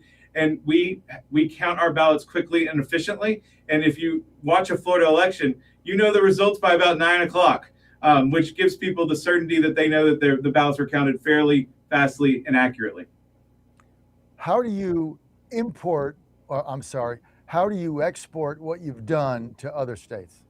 So I'm always happy to talk about what we've done here. We sent basically our laws over to Arizona. The legislature in Arizona passed them. Of course, their Democrat governor vetoed them. But we want other states to follow our lead. I think the RNC is doing a great job on litigation. I think there's a case in front of the Supreme Court, which will be incredibly good for us, which is making sure that ballots can't come in after Election Day. Because what you see happen in California and some of these places, they're counting for weeks afterwards. And amazingly, when that happens, Republicans are in the lead on election night, and then they fall apart and then lose after Election Day.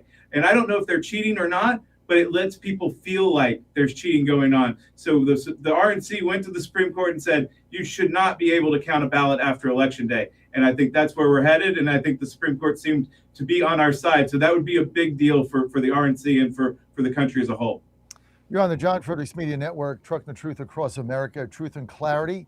We are with Chairman of the Republican Party of Florida, Evan Power, former Chairman Joe Gruters, now obviously the chair of the Republican National Committee as a whole.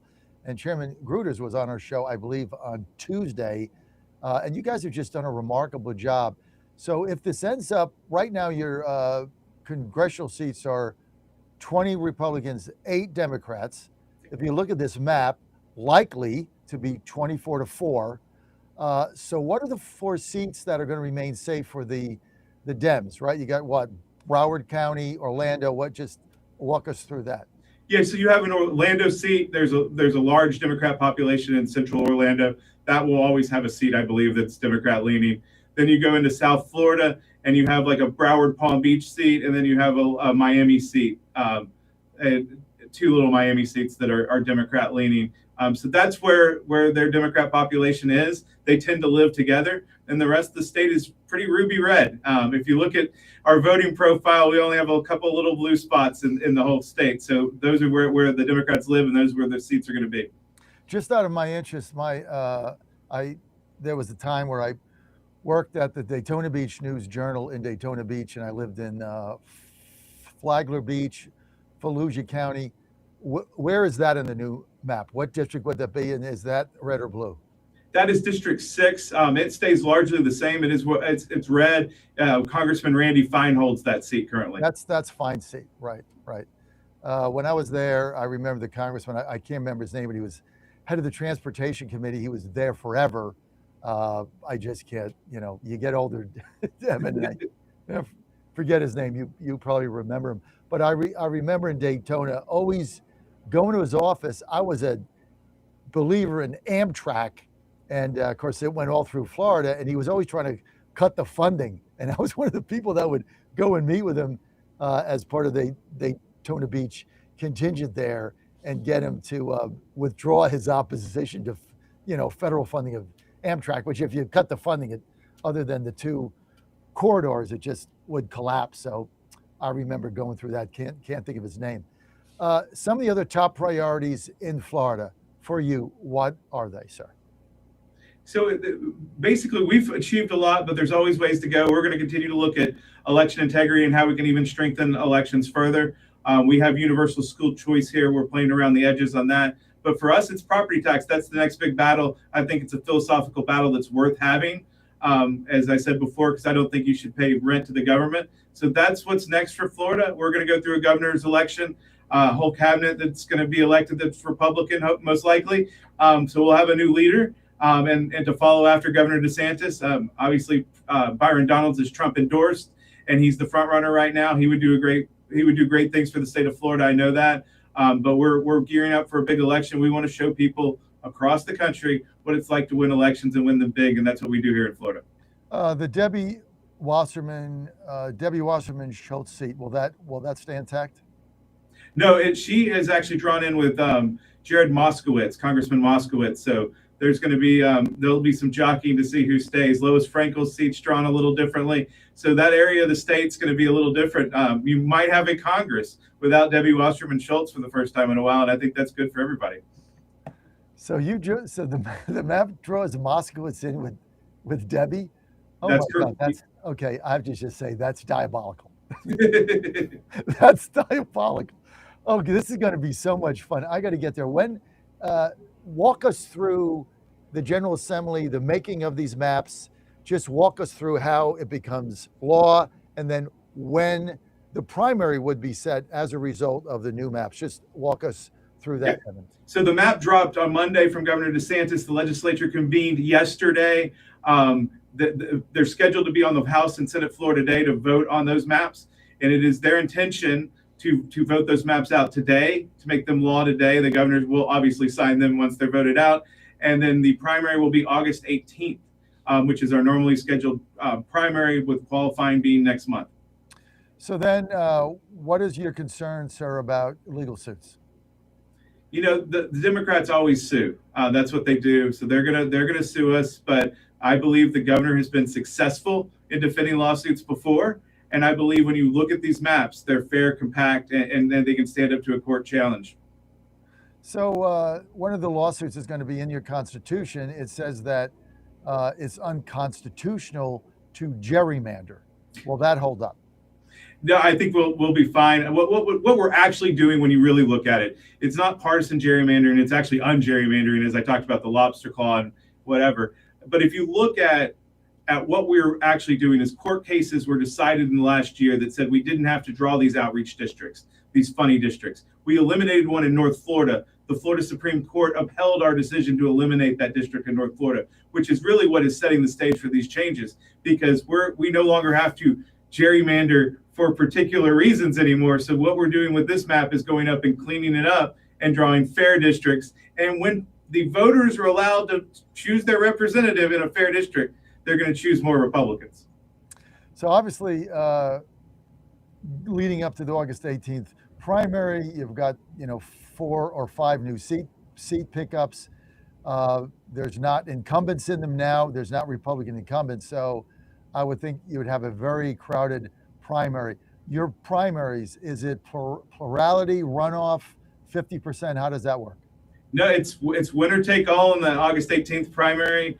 I'm actually running for Congress myself in the Panhandle. I've got 8 people in, and an 8-way primary is interesting, but it's a winner take all. And some of these seats are going to field really good candidates, I believe. We'll see how it plays out, if there's big primaries or not. I know in Texas they always have them when there's these open seats. So I envision there's a lot of great people who want to put their name in the hat. We'll see how that shakes out. And I obviously know that President Trump cares about these seats and has been endorsing in a lot of these seats, and his endorsement is the gold standard. So maybe that will make them a little less crowded over the time. So you got 8 seats now. We're with Chairman of the Florida Republican Party, Evan Power, running for Congress. So the seat that you're running in, is that one of the old seats or the new seats, as they're called? It is an old seat. It's geographically from basically Panama City over to the I-1075 split in the middle of Florida. It is Neil Dunn's seat, who's retiring for the health reasons the president highlighted earlier this year. So I've been in it for a little bit, and then this map doesn't change any of North Florida, so it's the same map for me. And in that primary on August 18th, all you have to do is get a majority. It doesn't matter if there's 8 people and you get 29%, theoretically, you would be the nominee. That is correct. I think Byron Donalds, when he won in his seat, he got 24% of the vote and became the congressman. Well, see how, I like that. It's kind of winner take all means plurality, means, you just got to come in first, right?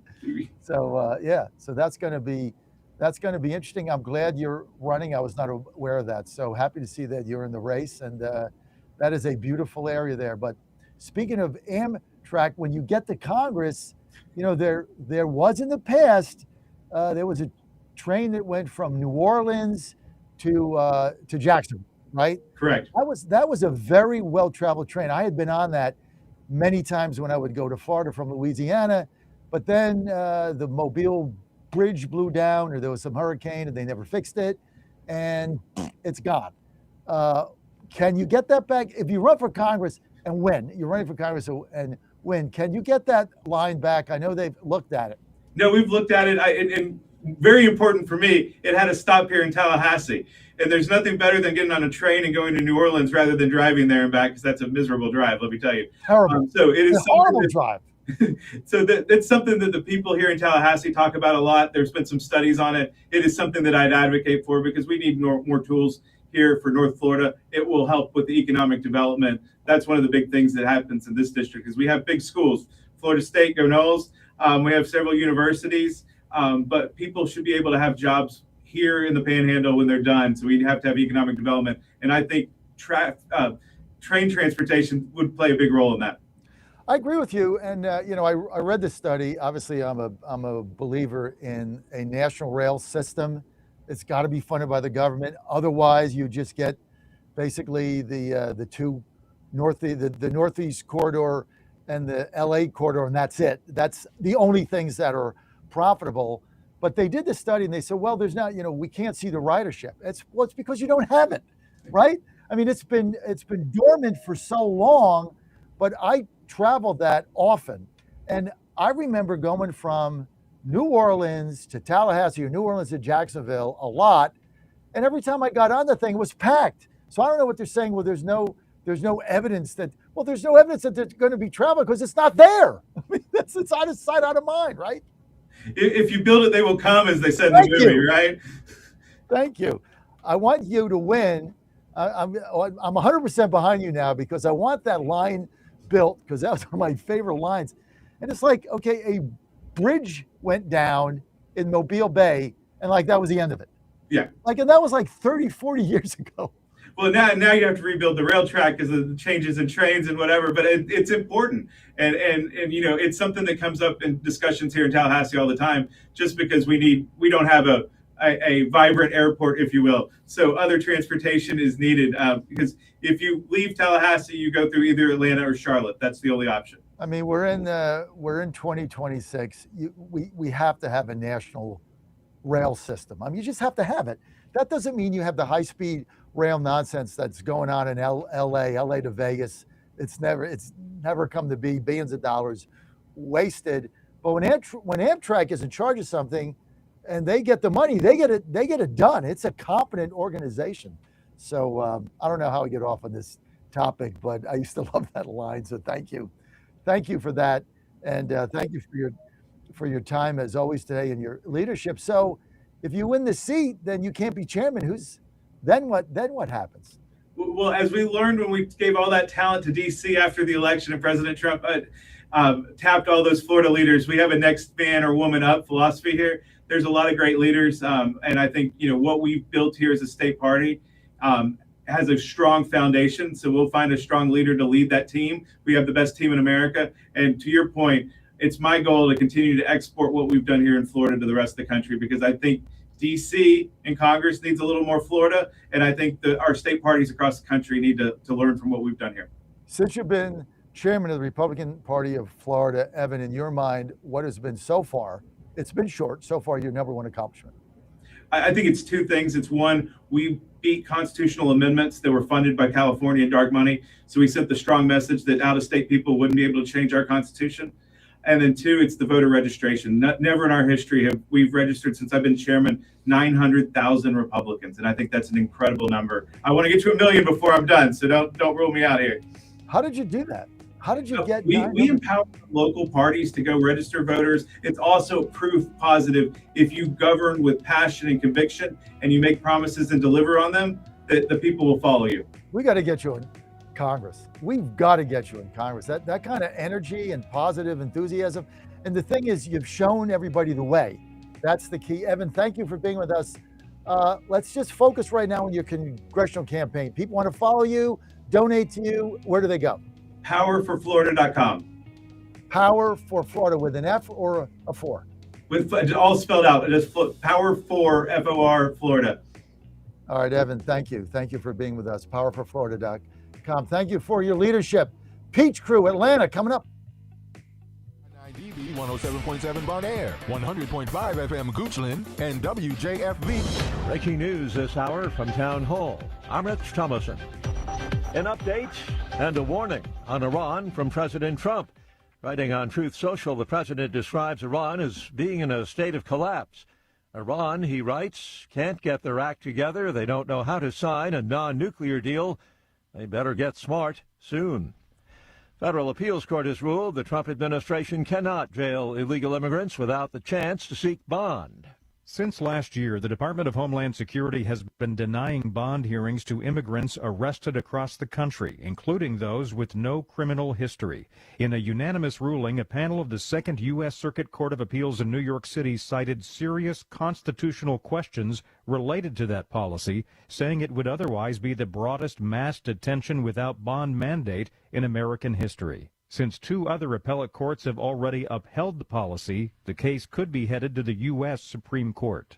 Greg Clugston, Washington. Could OPEC's days be numbered? The question follows word of the United Arab Emirates pending withdrawal from the cartel. This is a big blow for OPEC, which was formed decades earlier as a means to control the prices of crude oil on the international market by setting production targets, and the UAE was one of those countries that really chafed under those limits. The UAE says it will be able to set its own production levels. It says it will still be a responsible player within the market, but it also comes amid tensions with Saudi Arabia. This is all coming as the whole Middle East is still reeling from the Iran war. Correspondent John Gambrell. 2 people injured, a knife attack in a predominantly Jewish neighborhood of London.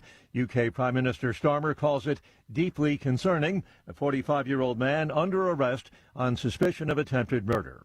The Dow features down 56 points. More on these stories, townhall.com. If you're hearing my voice, chances are you're either worried about a parent living alone or you are that parent. And you know your family worries about you too. Either way, there's a company that finally got senior safety right. Connected Caregiver. Connected Caregiver is everything you knew about alert devices, fall detection, emergency button, GPS, reimagined for today. There's a small wearable that alerts your family's phone the moment something happens. Inside your home, discrete sensors, no cameras, no microphones, just motion sensors have you covered even when you're not wearing it. No movement for hours, your loved ones will know. For the kids, you go from hoping everything's okay to knowing it is. And for you, you stay in your home on your terms while giving your precious family the peace of mind they've been asking for. That's not losing independence, that's keeping it. Visit ccgoffer.com to see if you qualify for a free device. It takes 2 minutes. That's ccgoffer.com, ccgoffer.com. Do it today. Moscow's latest attacks on Ukraine result in casualties and damage. Russian drone attacks overnight Tuesday hit multiple regions across Ukraine, injuring civilians and damaging infrastructure, regional authorities say. In the northeastern Sumy region, an attack on Shostka triggered large-scale fires in residential areas. A 60-year-old woman died of carbon monoxide poisoning, and others were treated for injuries. Ukraine's Air Force says it shot down 154 of the 171 drones launched by Russia overnight, but 12 drones had hit targets across 10 locations, while debris from downed drones fell in another 12. I'm Charles de Ledesma. The head of the UN Nuclear Agency says a majority of Iran's highly enriched uranium still thought to be at its Isfahan nuclear complex. The site was bombed by airstrikes last year and then was hit again this year. News and analysis, townhall.com. College sports premier tournament on track to see a significant expansion of teams next season. The NCAA is still deliberating expanding March Madness on both the men's and women's sides to 76 teams for next season. The NCAA released a statement Tuesday in the wake of an ESPN report that cited unnamed sources, saying a decision to add 8 teams to the bracket is a mere formality that's expected in May. The statement said, quote, "No final recommendations or decisions have been made," end quote. The tournaments have been at 68 teams since 2011, when 4 play-in games were added to the first week of play. I'm Gethin Coolball. Britain's King and Queen travel to New York City today. They'll meet with first responders, victims' families at the 9/11 memorial site. Reflecting on the attacks of 25 years ago, King Charles says, "We stood with you then, we stand with you now." More on these stories, townhall.com.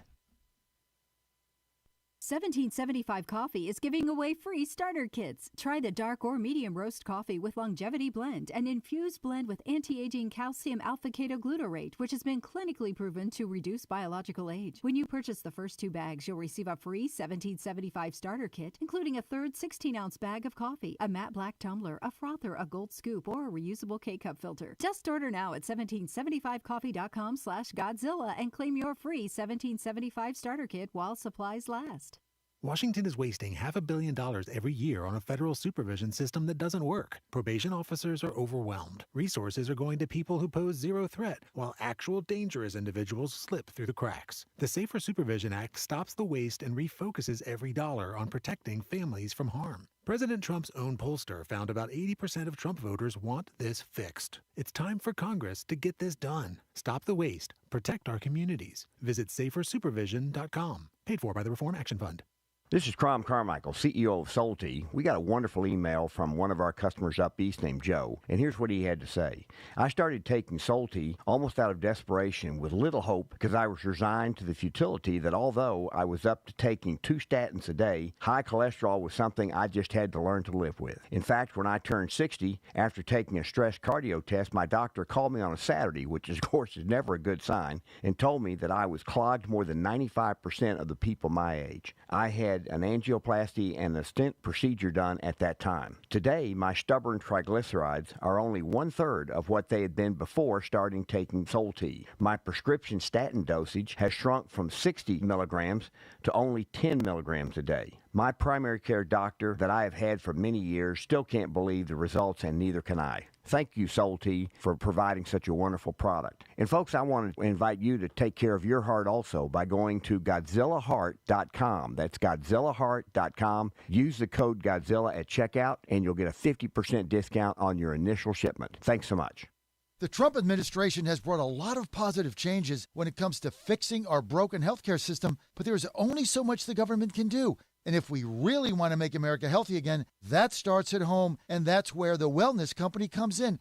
The Wellness Company allows you to make sure you're prepared for whatever happens with their prescription medical kits, which contain an assortment of life-saving medications and guidebooks to assist in the proper use of these medications. The Wellness Company also offers a variety of health products, from parasite cleanses to methylene blue to weight loss and so much more, helping you stay healthy and live a longer, better, healthier life. Make America healthy again. That starts at home. So do your part and protect the health of you and your family. All you have to do is go to twc.health/Godzilla today and order. That's twc.health/Godzilla. Use promo code Godzilla to save 10%. That's twc.health/Godzilla. How much did you win at Rosie's Gaming Emporium? Hi, I'm Jerry from Richmond. I won a $23,000 jackpot at Rosie's. I'm Tammy. I'm from Newport News, and I just won a $5,400 jackpot from Rosie's. Hi, my name is Kim, and I'm from West Virginia, and I won $99,000 jackpot at Rosie's. Are you ready? Learn more about Rosie's rewards and jackpots at rosiesgaming.com. Must be 18 or older. Problem gambling? Call 1-888-532-3500. All right, folks, I need you to do something right now. Go to johnfredericksradio.com and take our brand new 2028 Republican presidential straw poll. Who do you want leading the ticket? Don't let the elites decide. Make your voice heard. While you're there, weigh in on two huge issues: eminent domain reform and President Trump's tariff policies. Are they protecting American workers or hurting growth? This is your movement, your vote, your voice, your choice. Go to johnfredericksradio.com right now and take the poll. If you want to go after an athlete, one of my athletes, you go after one that doesn't do the right things. You don't downgrade him because he does everything right and may not play as well on Saturday, and you let us make that decision. That's why I don't read the newspaper, because it's garbage, and the editor that let it come out is garbage. Attacking an amateur athlete for doing everything right. And then you want to write articles about guys that don't do things right and downgrade them, the ones that do make plays. Are you kidding me? Where are we at in society today? Come after me. I'm a man. I'm 40.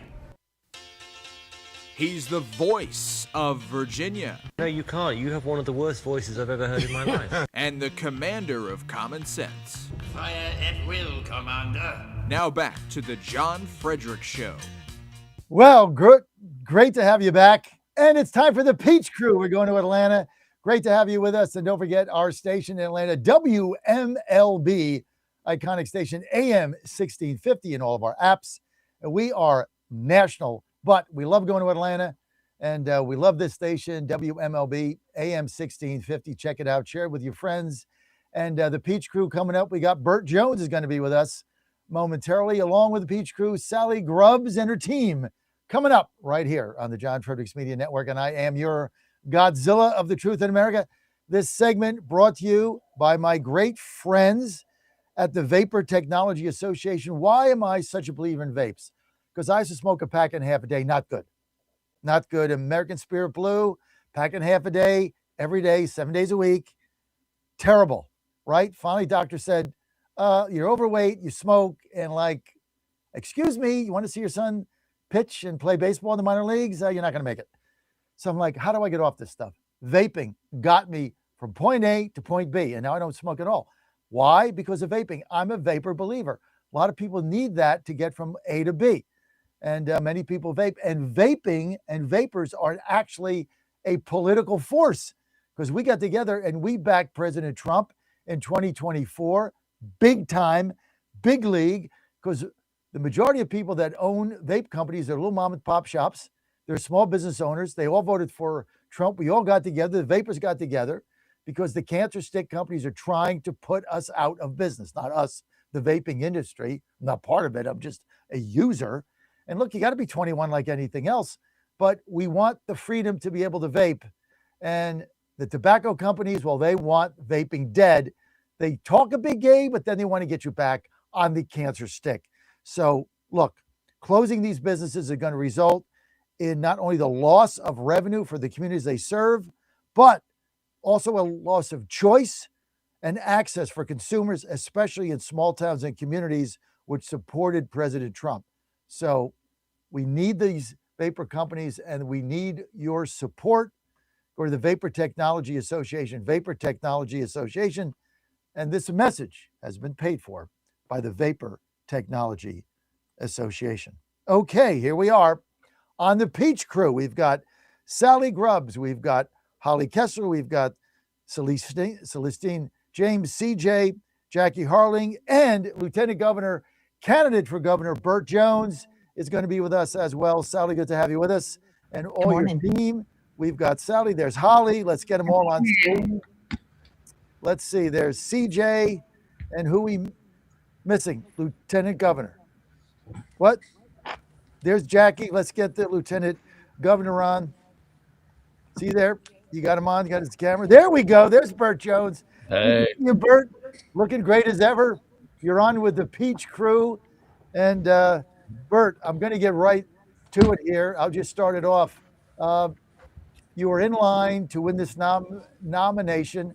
All of a sudden, this guy, Ricky Jackson, gets in the race, spends $1 bajillion, drops like 100 mailers on everybody, TV ads all over the place. Very well-funded campaign, very well orchestrated. But now some things about him are coming out that are making people in Georgia take a second look after the pizzazz of what's going on. Can you lay your case out for us here, Lieutenant Governor Burt Jones? Well, it's good to be with you, John. As always, good to see you, and all your peach ladies here. It's good to see all of them. They're all. I always love to hear their feedback when I'm traveling around the state, and you got a good crew here. So, yeah, look, we've had this $1 billion guy get into the race, and I think the new car smell has finally left him. Obviously, we feel like we have the momentum right now. We had a debate the other night, and he looked more like Joe Biden than he did the character that he's trying to portray on TV right now. His hands were shaking. He was unsure of himself, and we really called him out on a lot of things that a lot of lies, quite frankly, that he's been spreading. And it just goes to show you the $100 million that he has spent so far in this race has been a Hollywood production, quite frankly. And I'm the Trump endorsed candidate. I'm the one that has a conservative record, and the voters. I'm the one that's run one statewide before, and I think the voters are coming back around and seeing him for what he really is, and also coming back to us mainly because we got a Trump endorsement, and also the fact that I've got a very conservative record since I've been lieutenant governor. Sally Grubbs, Sally is the vice chair of the Republican Party of Georgia, but I think, Sally, based on the rule that got passed, you're able to weigh in on this race. Am I correct? Because the RNC and the Republican Party of Georgia passed that rule in Santa Barbara when I was there, covering that allows you to get involved in this race. Well, actually, the rule waiver that was done was with the RNC and their ability to spend money on their endorsed candidate. It doesn't. We still are, as being part of the party, being an officer in the party, we still can't endorse. What I can tell you is my experience in the truth, and I'm very thankful. Good morning, Lieutenant Governor. I want to say thank you again for appointing me to the state election board. That was a big major thing for me and for elections in Georgia. So thank you for that. But no, John, we can't endorse as the party, but the RNC can spend money in Georgia on their endorsed candidate. Okay. So having said that, as Lieutenant Governor Burt Jones said, the new car luster, is that starting to fade on the candidate Ricky Jackson? Because now some things are coming out that he's being exposed on some things. And is that balloon, is the air coming out of that $100 million balloon? I think Holly can speak to that very well. All right, Yeah, Holly, go ahead. I'll take it, Mr. John. So yeah, I think it is.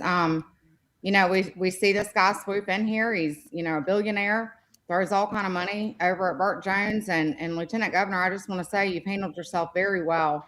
I know a lot of people go after you and say, we're tired of the negative attack ads and we're sick of this, but You got to defend yourself. And I think you've done a very good job of that. But yeah, back to your question, Mr. John, you start digging into people, start researching people, and start finding out the truth about people. And, and you can't hide the truth. I mean, it's there, it's out there. And so I think people are starting to see that. I think there's a lot of conversations going on about it, and things that he's done, just hiring the illegals. That's one thing. Abortion, the abortion stuff, his wife donating to that. The job descriptions, or, the hiring and practices that they're doing with the transgender surgeries. I mean, the list goes on and on with this guy. And so I think the truth is coming out and people are seeing it. Jackie Harling, is there something creepy about buying a nomination for $100 million from somebody that has not been involved in anything ever? Okay, well, that's a big word. Creepy is a big word. I think politics in general is creepy, to be honest with you.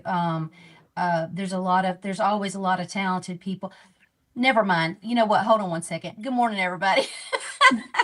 It is. Come on, Jackie. It is creepy when you spend $100 million.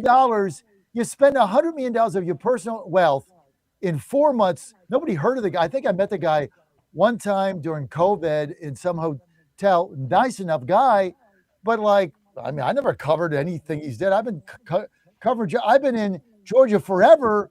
We lived in Roswell for the first 20 years of our marriage. We had kids there.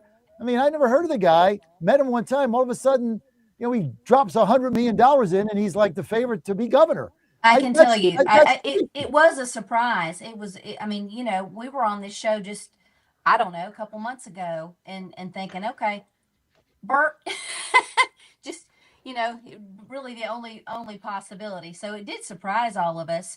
And I think that, gosh, aren't there 15 candidates running for governor? It's crazy. But good morning, Bert. Good to see you. There was two on the debate stage the other night that I'd never seen before. I'll be honest with you. So we had 8 on there. I can imagine. Yeah, I mean, it's been crazy. My head has been in the special election that Marjorie made us do, but it was a surprise. And we are surrounded by Republican Party people. We all are. Every one of us. I'm a district chair and a county chair, and it surprised me when my brother had an opinion of who he was voting for, and it takes money to get to people. That's our biggest challenge, and not one race in this nation can be won without a ton of money. Bert, you know that. Lord, you see it flying out. All the candidates are spending tons of money. It takes that to get to the voters in this day and age. So, I'm getting my popcorn. That's a non-answer. The guy dumped $100 million and nobody heard of him. And he's trying to buy the race. I mean, that's the only point that I'll make. I'm not begrudging he had the money to spend it, but it's just, it doesn't feel good to people. I mean, at the beginning it was fun, and it was like, wow, who is this guy? And I think right now he's a favorite. There's no question. But John, I have to jump in here, and they just had the debate, the governor's debate, and Lieutenant Governor Jones can probably speak to some of that action that happened in the governor's debate. Well, before we do that, CJ wanted to weigh in. Go ahead, CJ. Go ahead. Yes, thank you very much. Good morning, everyone. And good morning, Lieutenant Governor Burt Jones. Good morning. Listen, I wanted to say about this particular race. Now, some folks may disagree with me. I don't care, because I think this has brought excitement to Georgia, particularly in this race. It has caused people to pay attention to the issues, to really look at each particular candidate, and people are doing their homework. So all in all, it is a good thing. And so for that reason, I am intrigued by all the things that are happening across the state of Georgia, what everybody has to say. There are a lot of untruths, and I would remind people to be very careful about what you're saying about people and do your homework. But Burt Jones, you have carried yourself in a manner in which I'm very proud of, and I think you know that. All right. I have not endorsed anyone in this race, and I will not. But I love the fact that people are getting engaged and they're asking the important questions. For you, sir, I want to get into what the Georgia legislation is doing as far as calling that special session. And so, when will that happen for the QR Well, codes to go ahead and resolve that issue? yeah. Well, as you well know, we passed 2 years ago to get rid of the QR codes, and the Secretary of State has refused to do anything on it. I tell people all the time the silver lining behind this governor's race is that we are going to get us a new Secretary of State because he's been just about impossible to deal with.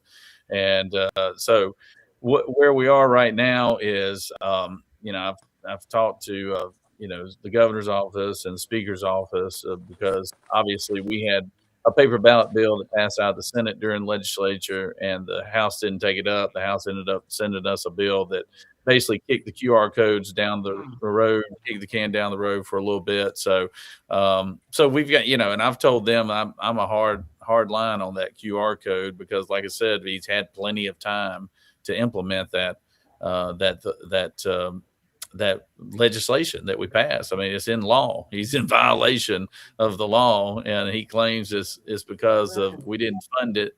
But he never could give us a number on what it would cost to fund it. He gave first number he came out with was $60 million, and then I was like, "There's no way we're doing that." And so anyway, so we're going to get by May 19th, and then it'll be up to the governor to determine whether or not he wants to call it after runoffs, or if he wants to call it, during runoffs, quite frankly. Lieutenant Governor Burt Jones with us, running for governor. First round, May 19th, primary coming up in, I guess, about 3 weeks. Lieutenant Governor, the debate that you mentioned that Sally brought up, can you give us some of the highlights of what you did in the debate that people should know about? Well, I mean, like I said, some people are saying that my opponent is the front runner. You wouldn't have known that if you'd watched the debate, because everybody was gunning for me on the stage, and that was fine because it gave me an opportunity to communicate my message and also call out those guys. Because look, these guys I'm running against, they're milquetoast Republicans. I mean, there's no question about it. These guys are never Trumpers. They've never been for the president. They've never been a part of the America First movement. And now they're all trying to act like they're the tough guy in the room. You just got one that's been able to put it out there in a bigger way because he's got a lot of money. But at the end of the day, this guy has a company that has gotten over $1 billion worth of no bid contracts from the state. This guy has never supported the president. In fact, he donated Liz Cheney and Jeb Bush, Nikki Haley. He's even promoting Jeff Duncan right now, who's running on the Democratic side. Your favorite person, John. I think you call him Cosmo Man, I believe is what Cosmo Man. But also, he's talking about he's going to deport or depart all these illegals, and heck, he's got illegals working in his backyard right now as we speak. And so I busted him on that at the debate. And look, I don't like these negative ads. I never have liked negative ads, but I have been bombarded with negative ads since Thanksgiving. And I always joke, John, that I've been on TV more than Morgan & Morgan commercials. They've had me on so much. And so, I mean, so it's one of those things that it's been ridiculous, the negative attack ads, but at the same time, they don't want to run against my actual conservative business legislative record. I mean, I've got a solid record. I've been in the trenches. I've been fighting for election integrity. I've been fighting for lower taxes and school choice and religious liberty and boys out of girls sports. All those things we got passed while I was lieutenant governor. And so the idea that whoever the next governor is inheriting a bad situation is just not true. Georgia's in a lot better shape. We're not Virginia. We're in a lot better shape than a lot of states around the country. And it's been because of good conservative leadership. And that's what I've represented since I've been in office, quite frankly. Holly? I just want to chime in here and and mention a couple of things. You know, a lot of times we don't hear stories. And just so everybody knows, I just met Burt Jones just a few weeks ago at the ladies event. We had a great event. I drove up to Fulton County, was going to be up there for end of session. And anyways, got to meet him and his lovely family. But I had a legislator call me yesterday, and we got to talking about some things. And one of the biggest reasons he called was to tell me thank you for putting out some of the information I've been putting out, and started telling me some stories about Burt and his family. He's known him forever. And I just thought, you know, these are the little stories that people really don't hear, that I think are important, you know, and people immediately just want to jump on Burt's back and say, oh, well, he's an establishment, you know, rhino. He's a politician. He's been in there forever. But not everybody is bad. And I think that's what people have to realize. Yeah, we do have people that we want to replace and get out of there, but we need to really get behind and support the good ones that we have in there that have the experience. And something else I'm going to share, I don't know if I'm supposed to, but I'm going to, Burt, so I'm sorry. If y'all remember when the state election board was getting sued into oblivion before, you know, the 2024 election for passing rules and doing other things, Dr. Jan got sued in her personal capacity. And while Raffensperger wasn't standing up to help, Chris Carr was denying any help, guess who stood up and said, and I know this firsthand because I was helping get legal counsel for her. And guess who stood up and said, you know what, if nobody comes through, we're going to help you pay your attorney's fees. That was Lieutenant Governor Burt Jones. He did it quietly, behind the scenes, on his own, out of his personal capacity, and just out of the goodness of his heart. And I think those are important things that people need to understand, that we want people who are going to stand up for our leaders, our elected officials. That's leadership. People that actually do that, that's leadership. So I just want to throw that out there for the audience, and thank you, sir, for everything that you do. Yep. Thank you, Holly. Yeah, and I will certainly echo that. You know, if people have not been down to the legislature to see how the sessions run, it's always heartening. You know, you go over to the House side and you see certain things, but then you go to the Senate side, and the Lieutenant Governor has done an excellent job in running the Senate. And he's done such a good job that he has all these senators that want to step up and run for higher office and that kind of thing. So I will just tell you that I appreciate the job that's been done in the Senate. Also, one thing I brought up the other night, speaking of your buddy, Jeff Duncan, John, his first order of business, if he were to become governor of the state, is to repeal the Life Act. And that is something that we are so thankful for that got through the Senate. And, you know, with Lieutenant Governor Burt Jones' help, it's just astounding to me that Jeff Duncan would like to repeal the Life Act. I mean, it's not enough to murder babies, but now you have to let them get a little bit older to murder them, according to Jeff Duncan. And so that's an astounding contrast. And that's what Georgia is facing if we do not elect someone of the caliber of Burt Jones. Let's get to the phone lines. You want to call in, have a question for the Peach Crew or for Lieutenant Governor Burt Jones running for governor, 888-480-JOHN, 888-480-5646. Let's get to Nate in Atlanta. Nate, you're live, line one. Hi, yeah, Burt, big fan of yours.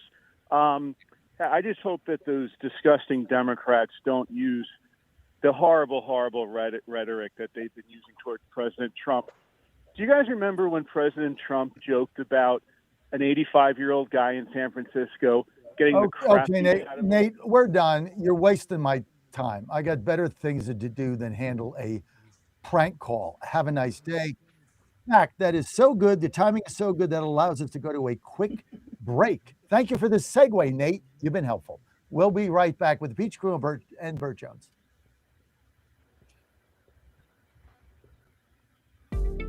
Is a record player the best way to listen to music? Of course not. So why are you still taking vitamins in pill form that haven't been upgraded since the 1930s? Even if you don't have trouble swallowing, most vitamins in pill form can't be absorbed very well.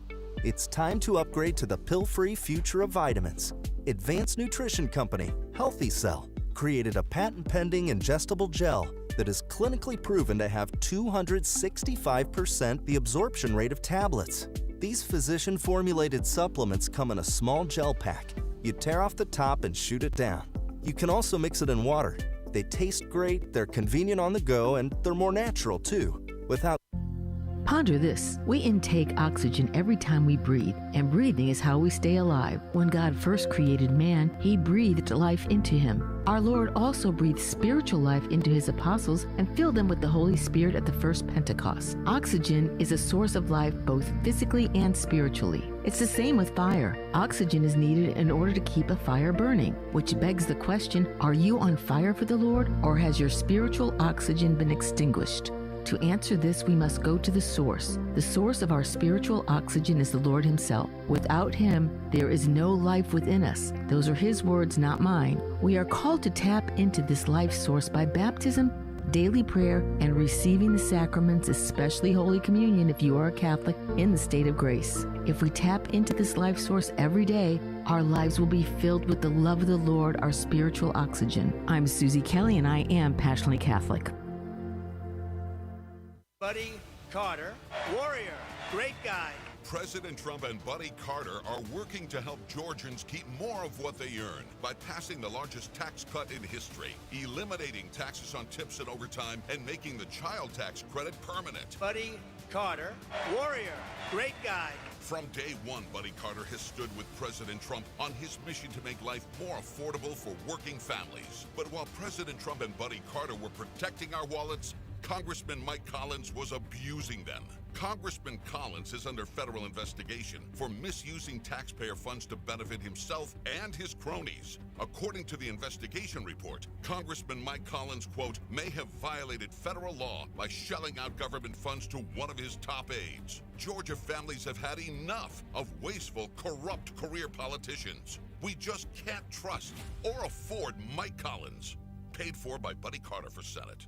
I'm Buddy Carter, and I approve this message. Hey folks, Al Green here for SatPhone. When you're on the go, you want to know you're connected. If it's a family vacation or an off-the-grid escape to a remote destination, having reliable communication helps you feel safe and secure. You can't afford to find yourself in a dead zone. That's why you need SatPhone. SatPhones are reliable, durable, and give you global coverage. If you can get outside, you can get in touch. It's that simple. Make calls from your SatPhone to any regular cell phone in the United States. The phones are a $1,500 value, but you can get yours free. Just sign up for a 15-month plan, $94.95 a month. Get 150 minutes monthly that roll to the next month. Go 3 months without using them, that's fine. Yes, 3 months, 450 minutes, all yours. Visit SAT123.com or call 855-980-5830. SAT123.com, 855-980-5830. Get surety and security with your SatPhone. Call now. How much did you win at Rosie's Gaming Emporium? Hi, I'm Jerry from Richmond. I won a $23,000 jackpot at Rosie's. I'm Tammy. I'm from Newport News, and I just won a $5,400 jackpot from Rosie's. Hi, my name is Kim, and I'm from West Virginia, and I won $99,000 jackpot at Rosie's. Are you ready? Learn more about Rosie's rewards and jackpots at rosiesgaming.com. Must be 18 or older. Problem gambling? Call 1-888-532-3500.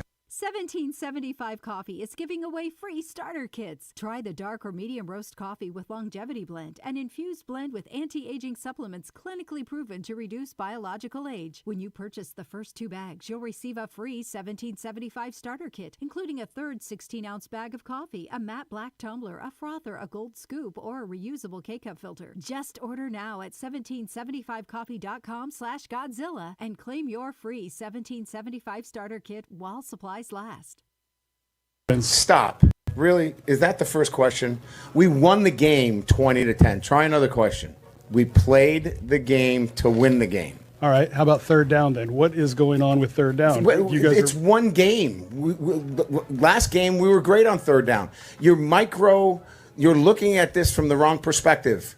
LSU won the football game. Won the game.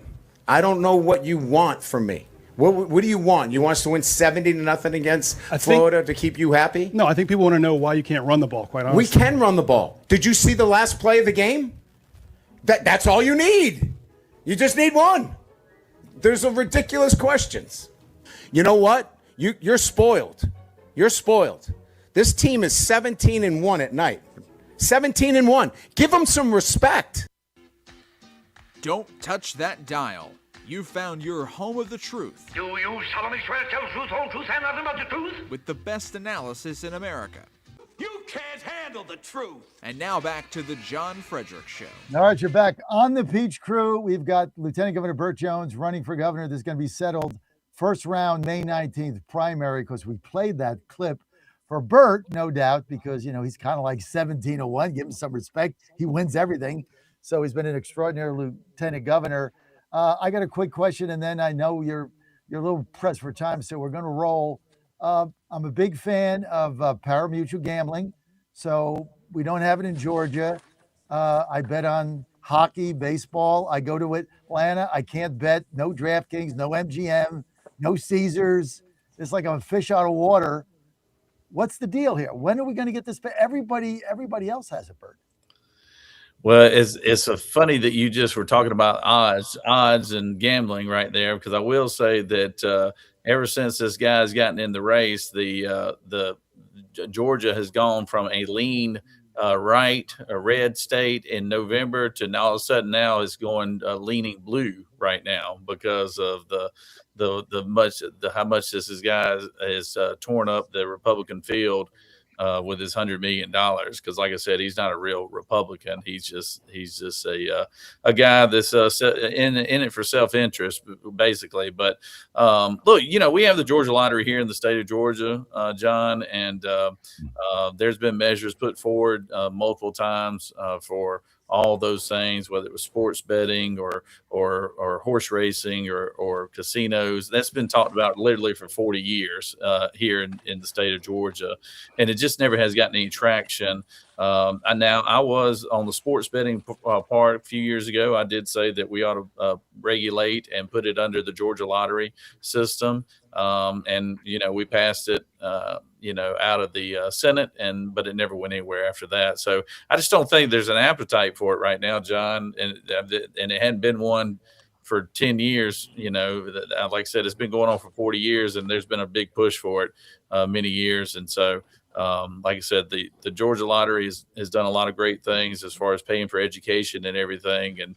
But on the other things, the other forms of gambling, they just never got any traction. Can't argue with that, and especially with the NIL gambling scandals we've got going on in college football. That's a mess right there. That's a real mess. It's a mess. So I mean, I really get now the pause and hesitation about what is going on. Let's get to a quick caller, Paul in Atlanta. Paul, go ahead. You're on with the Lieutenant Governor and the Peach Crew. Go ahead, Paul. Thanks, John. Thanks, John, for taking my call. Yep. I got a quick question. Given what is going on in Texas and also what Governor DeSantis has done in Florida, what's your opinion on Sharia law? What's your stance? Are you willing to take up outlawing it, and especially outlawing care, which is now it's been announced that they're a terrorist group. All right, Paul. Thank you, Lieutenant Governor Jones. You know, look, Senator Greg Dolezal is one that brought this issue forward earlier this year, and he enlightened me on some things. I didn't realize that there were some municipalities that are actually trying to change the way that they prosecuted prosecuted people of Muslim faith or whatever, and try to prosecute them under Sharia law guidelines or whatever. And that's going on, then we will not stand for that. Obviously, we have a constitution, we have the laws of this land, and when someone commits a crime, they will be held accountable under the laws and the guidelines of this country, and not any other laws, whether Sharia law or whatever it might be. And like I said, Senator Dolezal was the one that really dug into this issue and brought it forward. And I didn't realize that was going on in different parts of the country. And if that ever were to happen here, we would shut it down immediately. Ms. Jones, go ahead. Celestine. Go ahead, Celestine. Go ahead. Okay. All right, Lieutenant Governor Burt Jones. Listen, I want to go ahead and lay this to rest. I want you to answer this if you would, please, sir. Did you ever use your office to benefit you and your family? And also, did you threaten any of the people under the dome if they didn't get an agreement with you that you were going to kill their bills? No, no, no, no, and that's absolutely false. And I was really amazed at how Chris Carr stooped so low the other night to try to accuse me of such a event now, because there was multiple members of House members that came through the chamber that were not my supporters. They were supporting Chris Carr, they were supporting Brad Raffensperger, they were supporting Rick Jackson, and that's fine. Every one of those bills went through the process, and the ones that didn't get through, they didn't get through because they were probably bad bills, that people just didn't want to vote on, and that happens plenty of times down at the legislature. Not every bill that gets introduced makes it to the floor for a vote. And that is petty politics on those guys' part. To even accuse us of that, because like I said, there was plenty of folks that got bills done, supporters, and quite frankly, there's some of them I don't want as my supporters, to tell you the truth. And so they didn't make it through, and it nothing changed from how I ran the office than the previous 3 years that I've been in office. Okay, you've got the final question, Jackie. Go ahead. Jackie, go ahead. Thank you, John. We're short on time. Hey, Bert, what is the one policy or issue you think Georgia should lead the nation on? Oh, that's a great question. I mean, like we've obviously we've accomplished a lot of great things, whether we're talking about school choice or talking about, lowering taxes. That's the issue. As I go around the state, the biggest issue that we're hearing from Georgians right now is on cost of living. Property taxes is a big issue. Obviously, we've led the charge on income taxes, but the property tax issue, we capped those this year in the legislature. It needed to be done. I think we need to do more about eliminating property taxes for homeowners, and because that has become a big issue, particularly in the metro Atlanta counties where population has grown so much. The real estate market has, just skyrocketed right now. If you bought a home for $200,000, 5 years ago, you shouldn't be getting assessed for a $600,000 home, 5 years later, just because the real estate has gone up. So we need to update homestead exemptions here in the state of Georgia. They've not been updated since 1937. They were $2,000 as your homestead exemption right now in the state. You know why it was $2,000? This is a quiz. I'm going to give y'all a little Jeopardy quiz. You know why it was $2,000 in 1937, ladies? Why, Alex? Because that was the average. That was the average price of a home in 1937. So we need to bring that up to modern day standards, and what that number is. It could be 100,000. It could be 150,000. What that number is, we need to get to that number, and that would be a huge cost savings for every homeowner in the state of Georgia. And I wish I'd thought of it before. I would have gotten it done, but I didn't think of it until I started researching this not too long ago. But that needs to be updated, and we need to be doing more things to shift the costs away from homeowners, property tax owners that have homes and everything. And I think that'll be a huge savings right there for because that's the relief that people are really looking forward to. Bert, why should voters on the Republican side vote for Burt Jones for governor and not for Ricky Jackson, who spent $100 million in this race and now has the lead? Right. Well, look, I'm the Trump endorsed candidate. Number one, I'm the America First guy, and I've got a business background. I know what it's like to sign the front of a check, but also know what it's like to get legislation done. I've led on election integrity. I've led on cutting regulations, cutting taxes, providing school educational opportunities for our youth and putting parents more in control of that. I'm the one that got rid of, that defunded DEI in our higher education systems, as well as the person who has been one pushing for healthcare opportunities outside the metro Atlanta area. I'm the proven conservative in this race, quite frankly. I mean, there's not even one that's close to it. And all the things that we've gotten done in the last 4 years is something that every one of these guys who are running statewide are running on all the things that we got done. And it was led by the Senate, and it was under my leadership. Whether we're talking about getting boys out of girls sports, we got that done already. We know when we were lowering taxes, we did that. We got rid of regulations. We've done all these things. There's a lot that can be improved on. Don't get me wrong, but we've done a lot of things under my leadership, and I just look forward to serve as your next governor. People want to follow you, Bert, on social media, get involved with your campaign, sir. Where do they go? Yeah, just go to BertJonesForGA.com, BertJonesForGA.com. Like I said, we'd love to have your support. Love if people want to volunteer, they can go there and sign up. If they want a yard sign, they can get that. But I feel like we've got the momentum right now, and I wouldn't say that we're running second leg to anybody right now. Speaking of horse racing, if you want to put your money on the winning thoroughbred, you might want to put it on me. So because we're going to win this thing. What about all these contracts that Kenneth Jackson has with his state? And he's got a lot of contracts.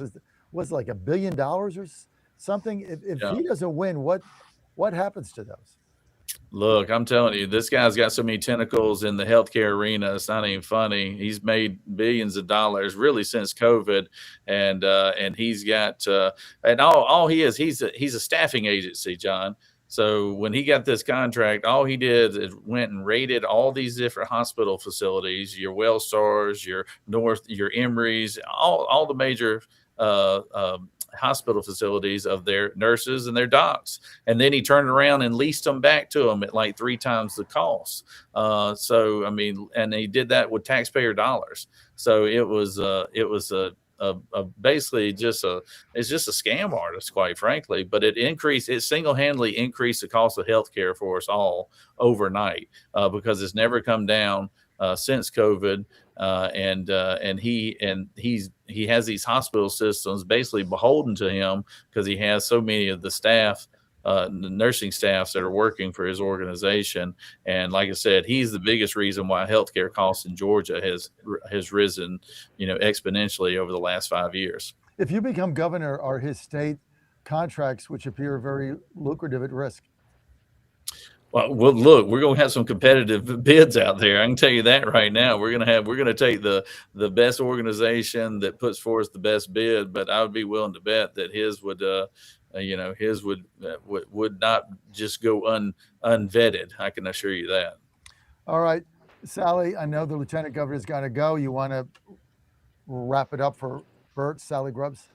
Well, I would just like to tell everyone that early voting is happening right now. It started this week in Georgia. So we have early voting right now for the May 19th primary, and everyone needs to grab a friend. Republicans are very good at supporting candidates, but they also need to get out to the polls and vote. So my urge is to get everyone out to the polls and cast your vote and become active, and be sure you vote in this primary. It matters. Mm-hmm. Absolutely. Sally, thank you. Lieutenant Governor Bert Jones, thank you for your time. Look forward to doing a bus tour for you. I was the first person in media to endorse your campaign as soon as you got in, as you know. So, John, you've always been good to me. I appreciate it. And I definitely want to get you down here because I know your peach ladies want you down here. So I'm not sure about that, but I know you do. I've been a Bert Jones guy. We love you, Mr. I've been a Bert Jones guy from day one. Bert, the first time I met Bert, he had me in the low, right? I mean, the guy gets stuff done. I mean, that's the bottom line. Maybe he didn't spend $100 million in his campaign, but he gets stuff done.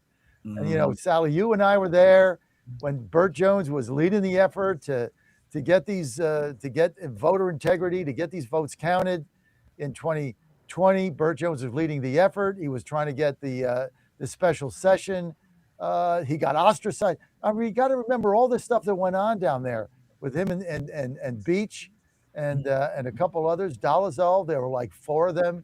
The guy in South. William Ligon, who retired. There was only 4 of them. It was just 4. It was just 4. Yeah, that's what's crazy, John, is that's when I met you, was actually when you rounded the corner at the Capitol, when we were actually going through the Judiciary Committee hearing, where Lieutenant Governor Jones was very much a part of that with Senator Ligon. So you're absolutely right. He's been there from the get-go on all this. I mean, that's the thing. I mean, you look at, I don't know, like I said, I've met Ricky Jackson one time at a hotel event, I think I did. And, he seemed like a nice enough guy, CEO, but, he's not done anything. All I know is when we were there fighting for votes, legal votes to get counted and illegal votes not to get counted in Georgia, I mean, Burt Jones was there every step of the way. Mm-hmm. And so people forget about this and that, there's this shiny new toy, the shiny new penny. I get it. And, but it is what it is. They also forget that I had Fannie Willis chase me for 2.5 years trying to indict me and everything else for what I did. You're questioning things in 2020. And, I had to fend her off. And, and a lot of folks would have said, you know what, I'm going to fall in line and, just be like everybody else now. But, that didn't deter me either, because what the left is trying to do to this country and the minions that they empower to go after folks is number one, is scary, number one, and number two, if we don't fight back, they are going to overtake us, and so you better have some folks who have a little backbone and will stand up for what's right, and that's what I've always tried to do as Lieutenant Governor. Not perfect by any means, but I tell you what, you'd rather have me in the foxhole with you than some of these other folks. Well, damn right, because you've proven to be that. And here's a quick story. The first time I called Bert, I was doing my tour in Georgia, and I don't know anybody. This is even before Ann and I purchased that station. There's a whole story behind that. But I call Bert, and he answers the phone, and I'm like, well, I'd like to come and do my show from your office. And he says, well, take 85, take 85 to this exit, take 2 turns, go by the church, turn right. Then I'm like, well, where do I stay? He's like, well, we don't really have any hotels in this town. You got to go like 6 exits south and then come back. I'm like, well, where the hell are you? Yeah. Small town Georgia. Just I know. Small town Georgia. So, all right, appreciate it. Thank y'all for being on, and I appreciate y'all having me on. All right, Bert. Thanks. Thank you. Thank you. Thank See you. Bye-bye. See ya. Thank you. Well, I think he held his own, ladies. I think he's great. Yes, he did. Genuine. He did. He's he's steadfast on the issues. He doesn't back down. He most definitely held his own when he was getting railed the other night, or the other afternoon on the debate stage. Everybody was coming after him, but I think he's great. Like I said, I just met him in person not too long ago, and there's just a very real, genuine down-home feel about them, that they're good-hearted people. They want to do the right thing. They really do care. And then, hearing feedback and even having, legislators call too, that's big. And then, of course, my own personal experience, and seeing what he did with Dr. Jan. He didn't have to do that. And he could have been out there boasting and bragging about it, and he didn't do that either. So that just says a lot about people's character and integrity. And then he's had wins. I mean, he's got a great record too, as a senator and lieutenant governor. So I think it's a win-win all the way around. May I weigh in? Sure. Listen, I've when Lieutenant Governor Burt Jones was running for lieutenant governor, one of my babies was managing his campaign. He has always been someone that I've looked upon with honor and integrity, and the fact that he has his family. When he rolled out his campaign was just the whole rollout was just very impressive. You saw his heart, you saw the man. And so to be MAGA, to be a supporter of Donald J. Trump, President Donald J. Trump, is hard in this political environment. There are so many people who will come after you, but particularly in Georgia, under that dome, where there is a particular bias, there are people who would rather spit on you, and that dagger comes at you in your front, your back, and your side. But for Burt Jones to sit under that dome day in and day out and to withstand that is a man I'd go in that foxhole with, and I know we'd come out. Okay? So it takes integrity, it takes courage to stand in the midst of all of this. And I'm proud to see all of that embodied in him, especially with $100 million being thrown at you, coming at you all angles, and so many people. He's standing and he's telling his truth. He's telling his story. He's reaching the people. But let's not forget, when we have competition, it is a good thing. It's never a bad thing. And so it brings out the heart of the man and woman. And so he is standing. And I'm proud of him. You know, John, I would like to add to that, Cool. as Celestine just said so eloquently. You know, Bert's wife is just an amazing person, and I love to see them both out on the campaign trail. And she is definitely got a, you know, my thing is dogs, and so she has done a lot with dogs, and you know, fostering and adoption and all that kind of stuff. But it's really great to see her be out on the campaign trail with him, and to see them holding hands together and being so supportive and talking about negative campaigning. You know, Bert has, I heard him make a statement, you know, they want to tell lies about me. Well, I'll tell the truth about them. And I've seen that happen. And sometimes it's not negative campaigning. Sometimes it's just the truth. And so I enjoy seeing he and his wife, his kids, Stella and Banks out with them too. And they're great family, as Holly said. I think he's been thoroughly vetted as well. That's awesome. I think that's one thing that the people Yes. want is vetting, and you don't know who a person is until you have seen them go through the battles. It brings out, and the competition is good. It brings out a person's true nature, and it's just more vetting. I think he's a class act, because it's, well, what a dance, you know, to be MAGA and all those things that you guys said. He has done it with class, and I really appreciate that. Plus, he comes on the Peach crew for virtually an hour and takes calls, right? You're not going to get any of the other candidates to do that. I've tried, John. I've tried. They're not going Because we're so scary too. They're not going to. Well, they're all afraid of Jackie. Jackie's scary. Jackie. As soon as you put Jackie on the panel, it was over. Everybody's afraid of her, you know, because she might ask like a legitimate question. All right, we got to go. I'm out of time. I love the Peach crew this week. Thank you for being with us. For Sally Grubbs, Holly Kessler, Jackie Scary Harling, and Celestine James, we will see you next week. Coming up next, Michael Patrick Leahy. Right now, keep it right here in the John Fredericks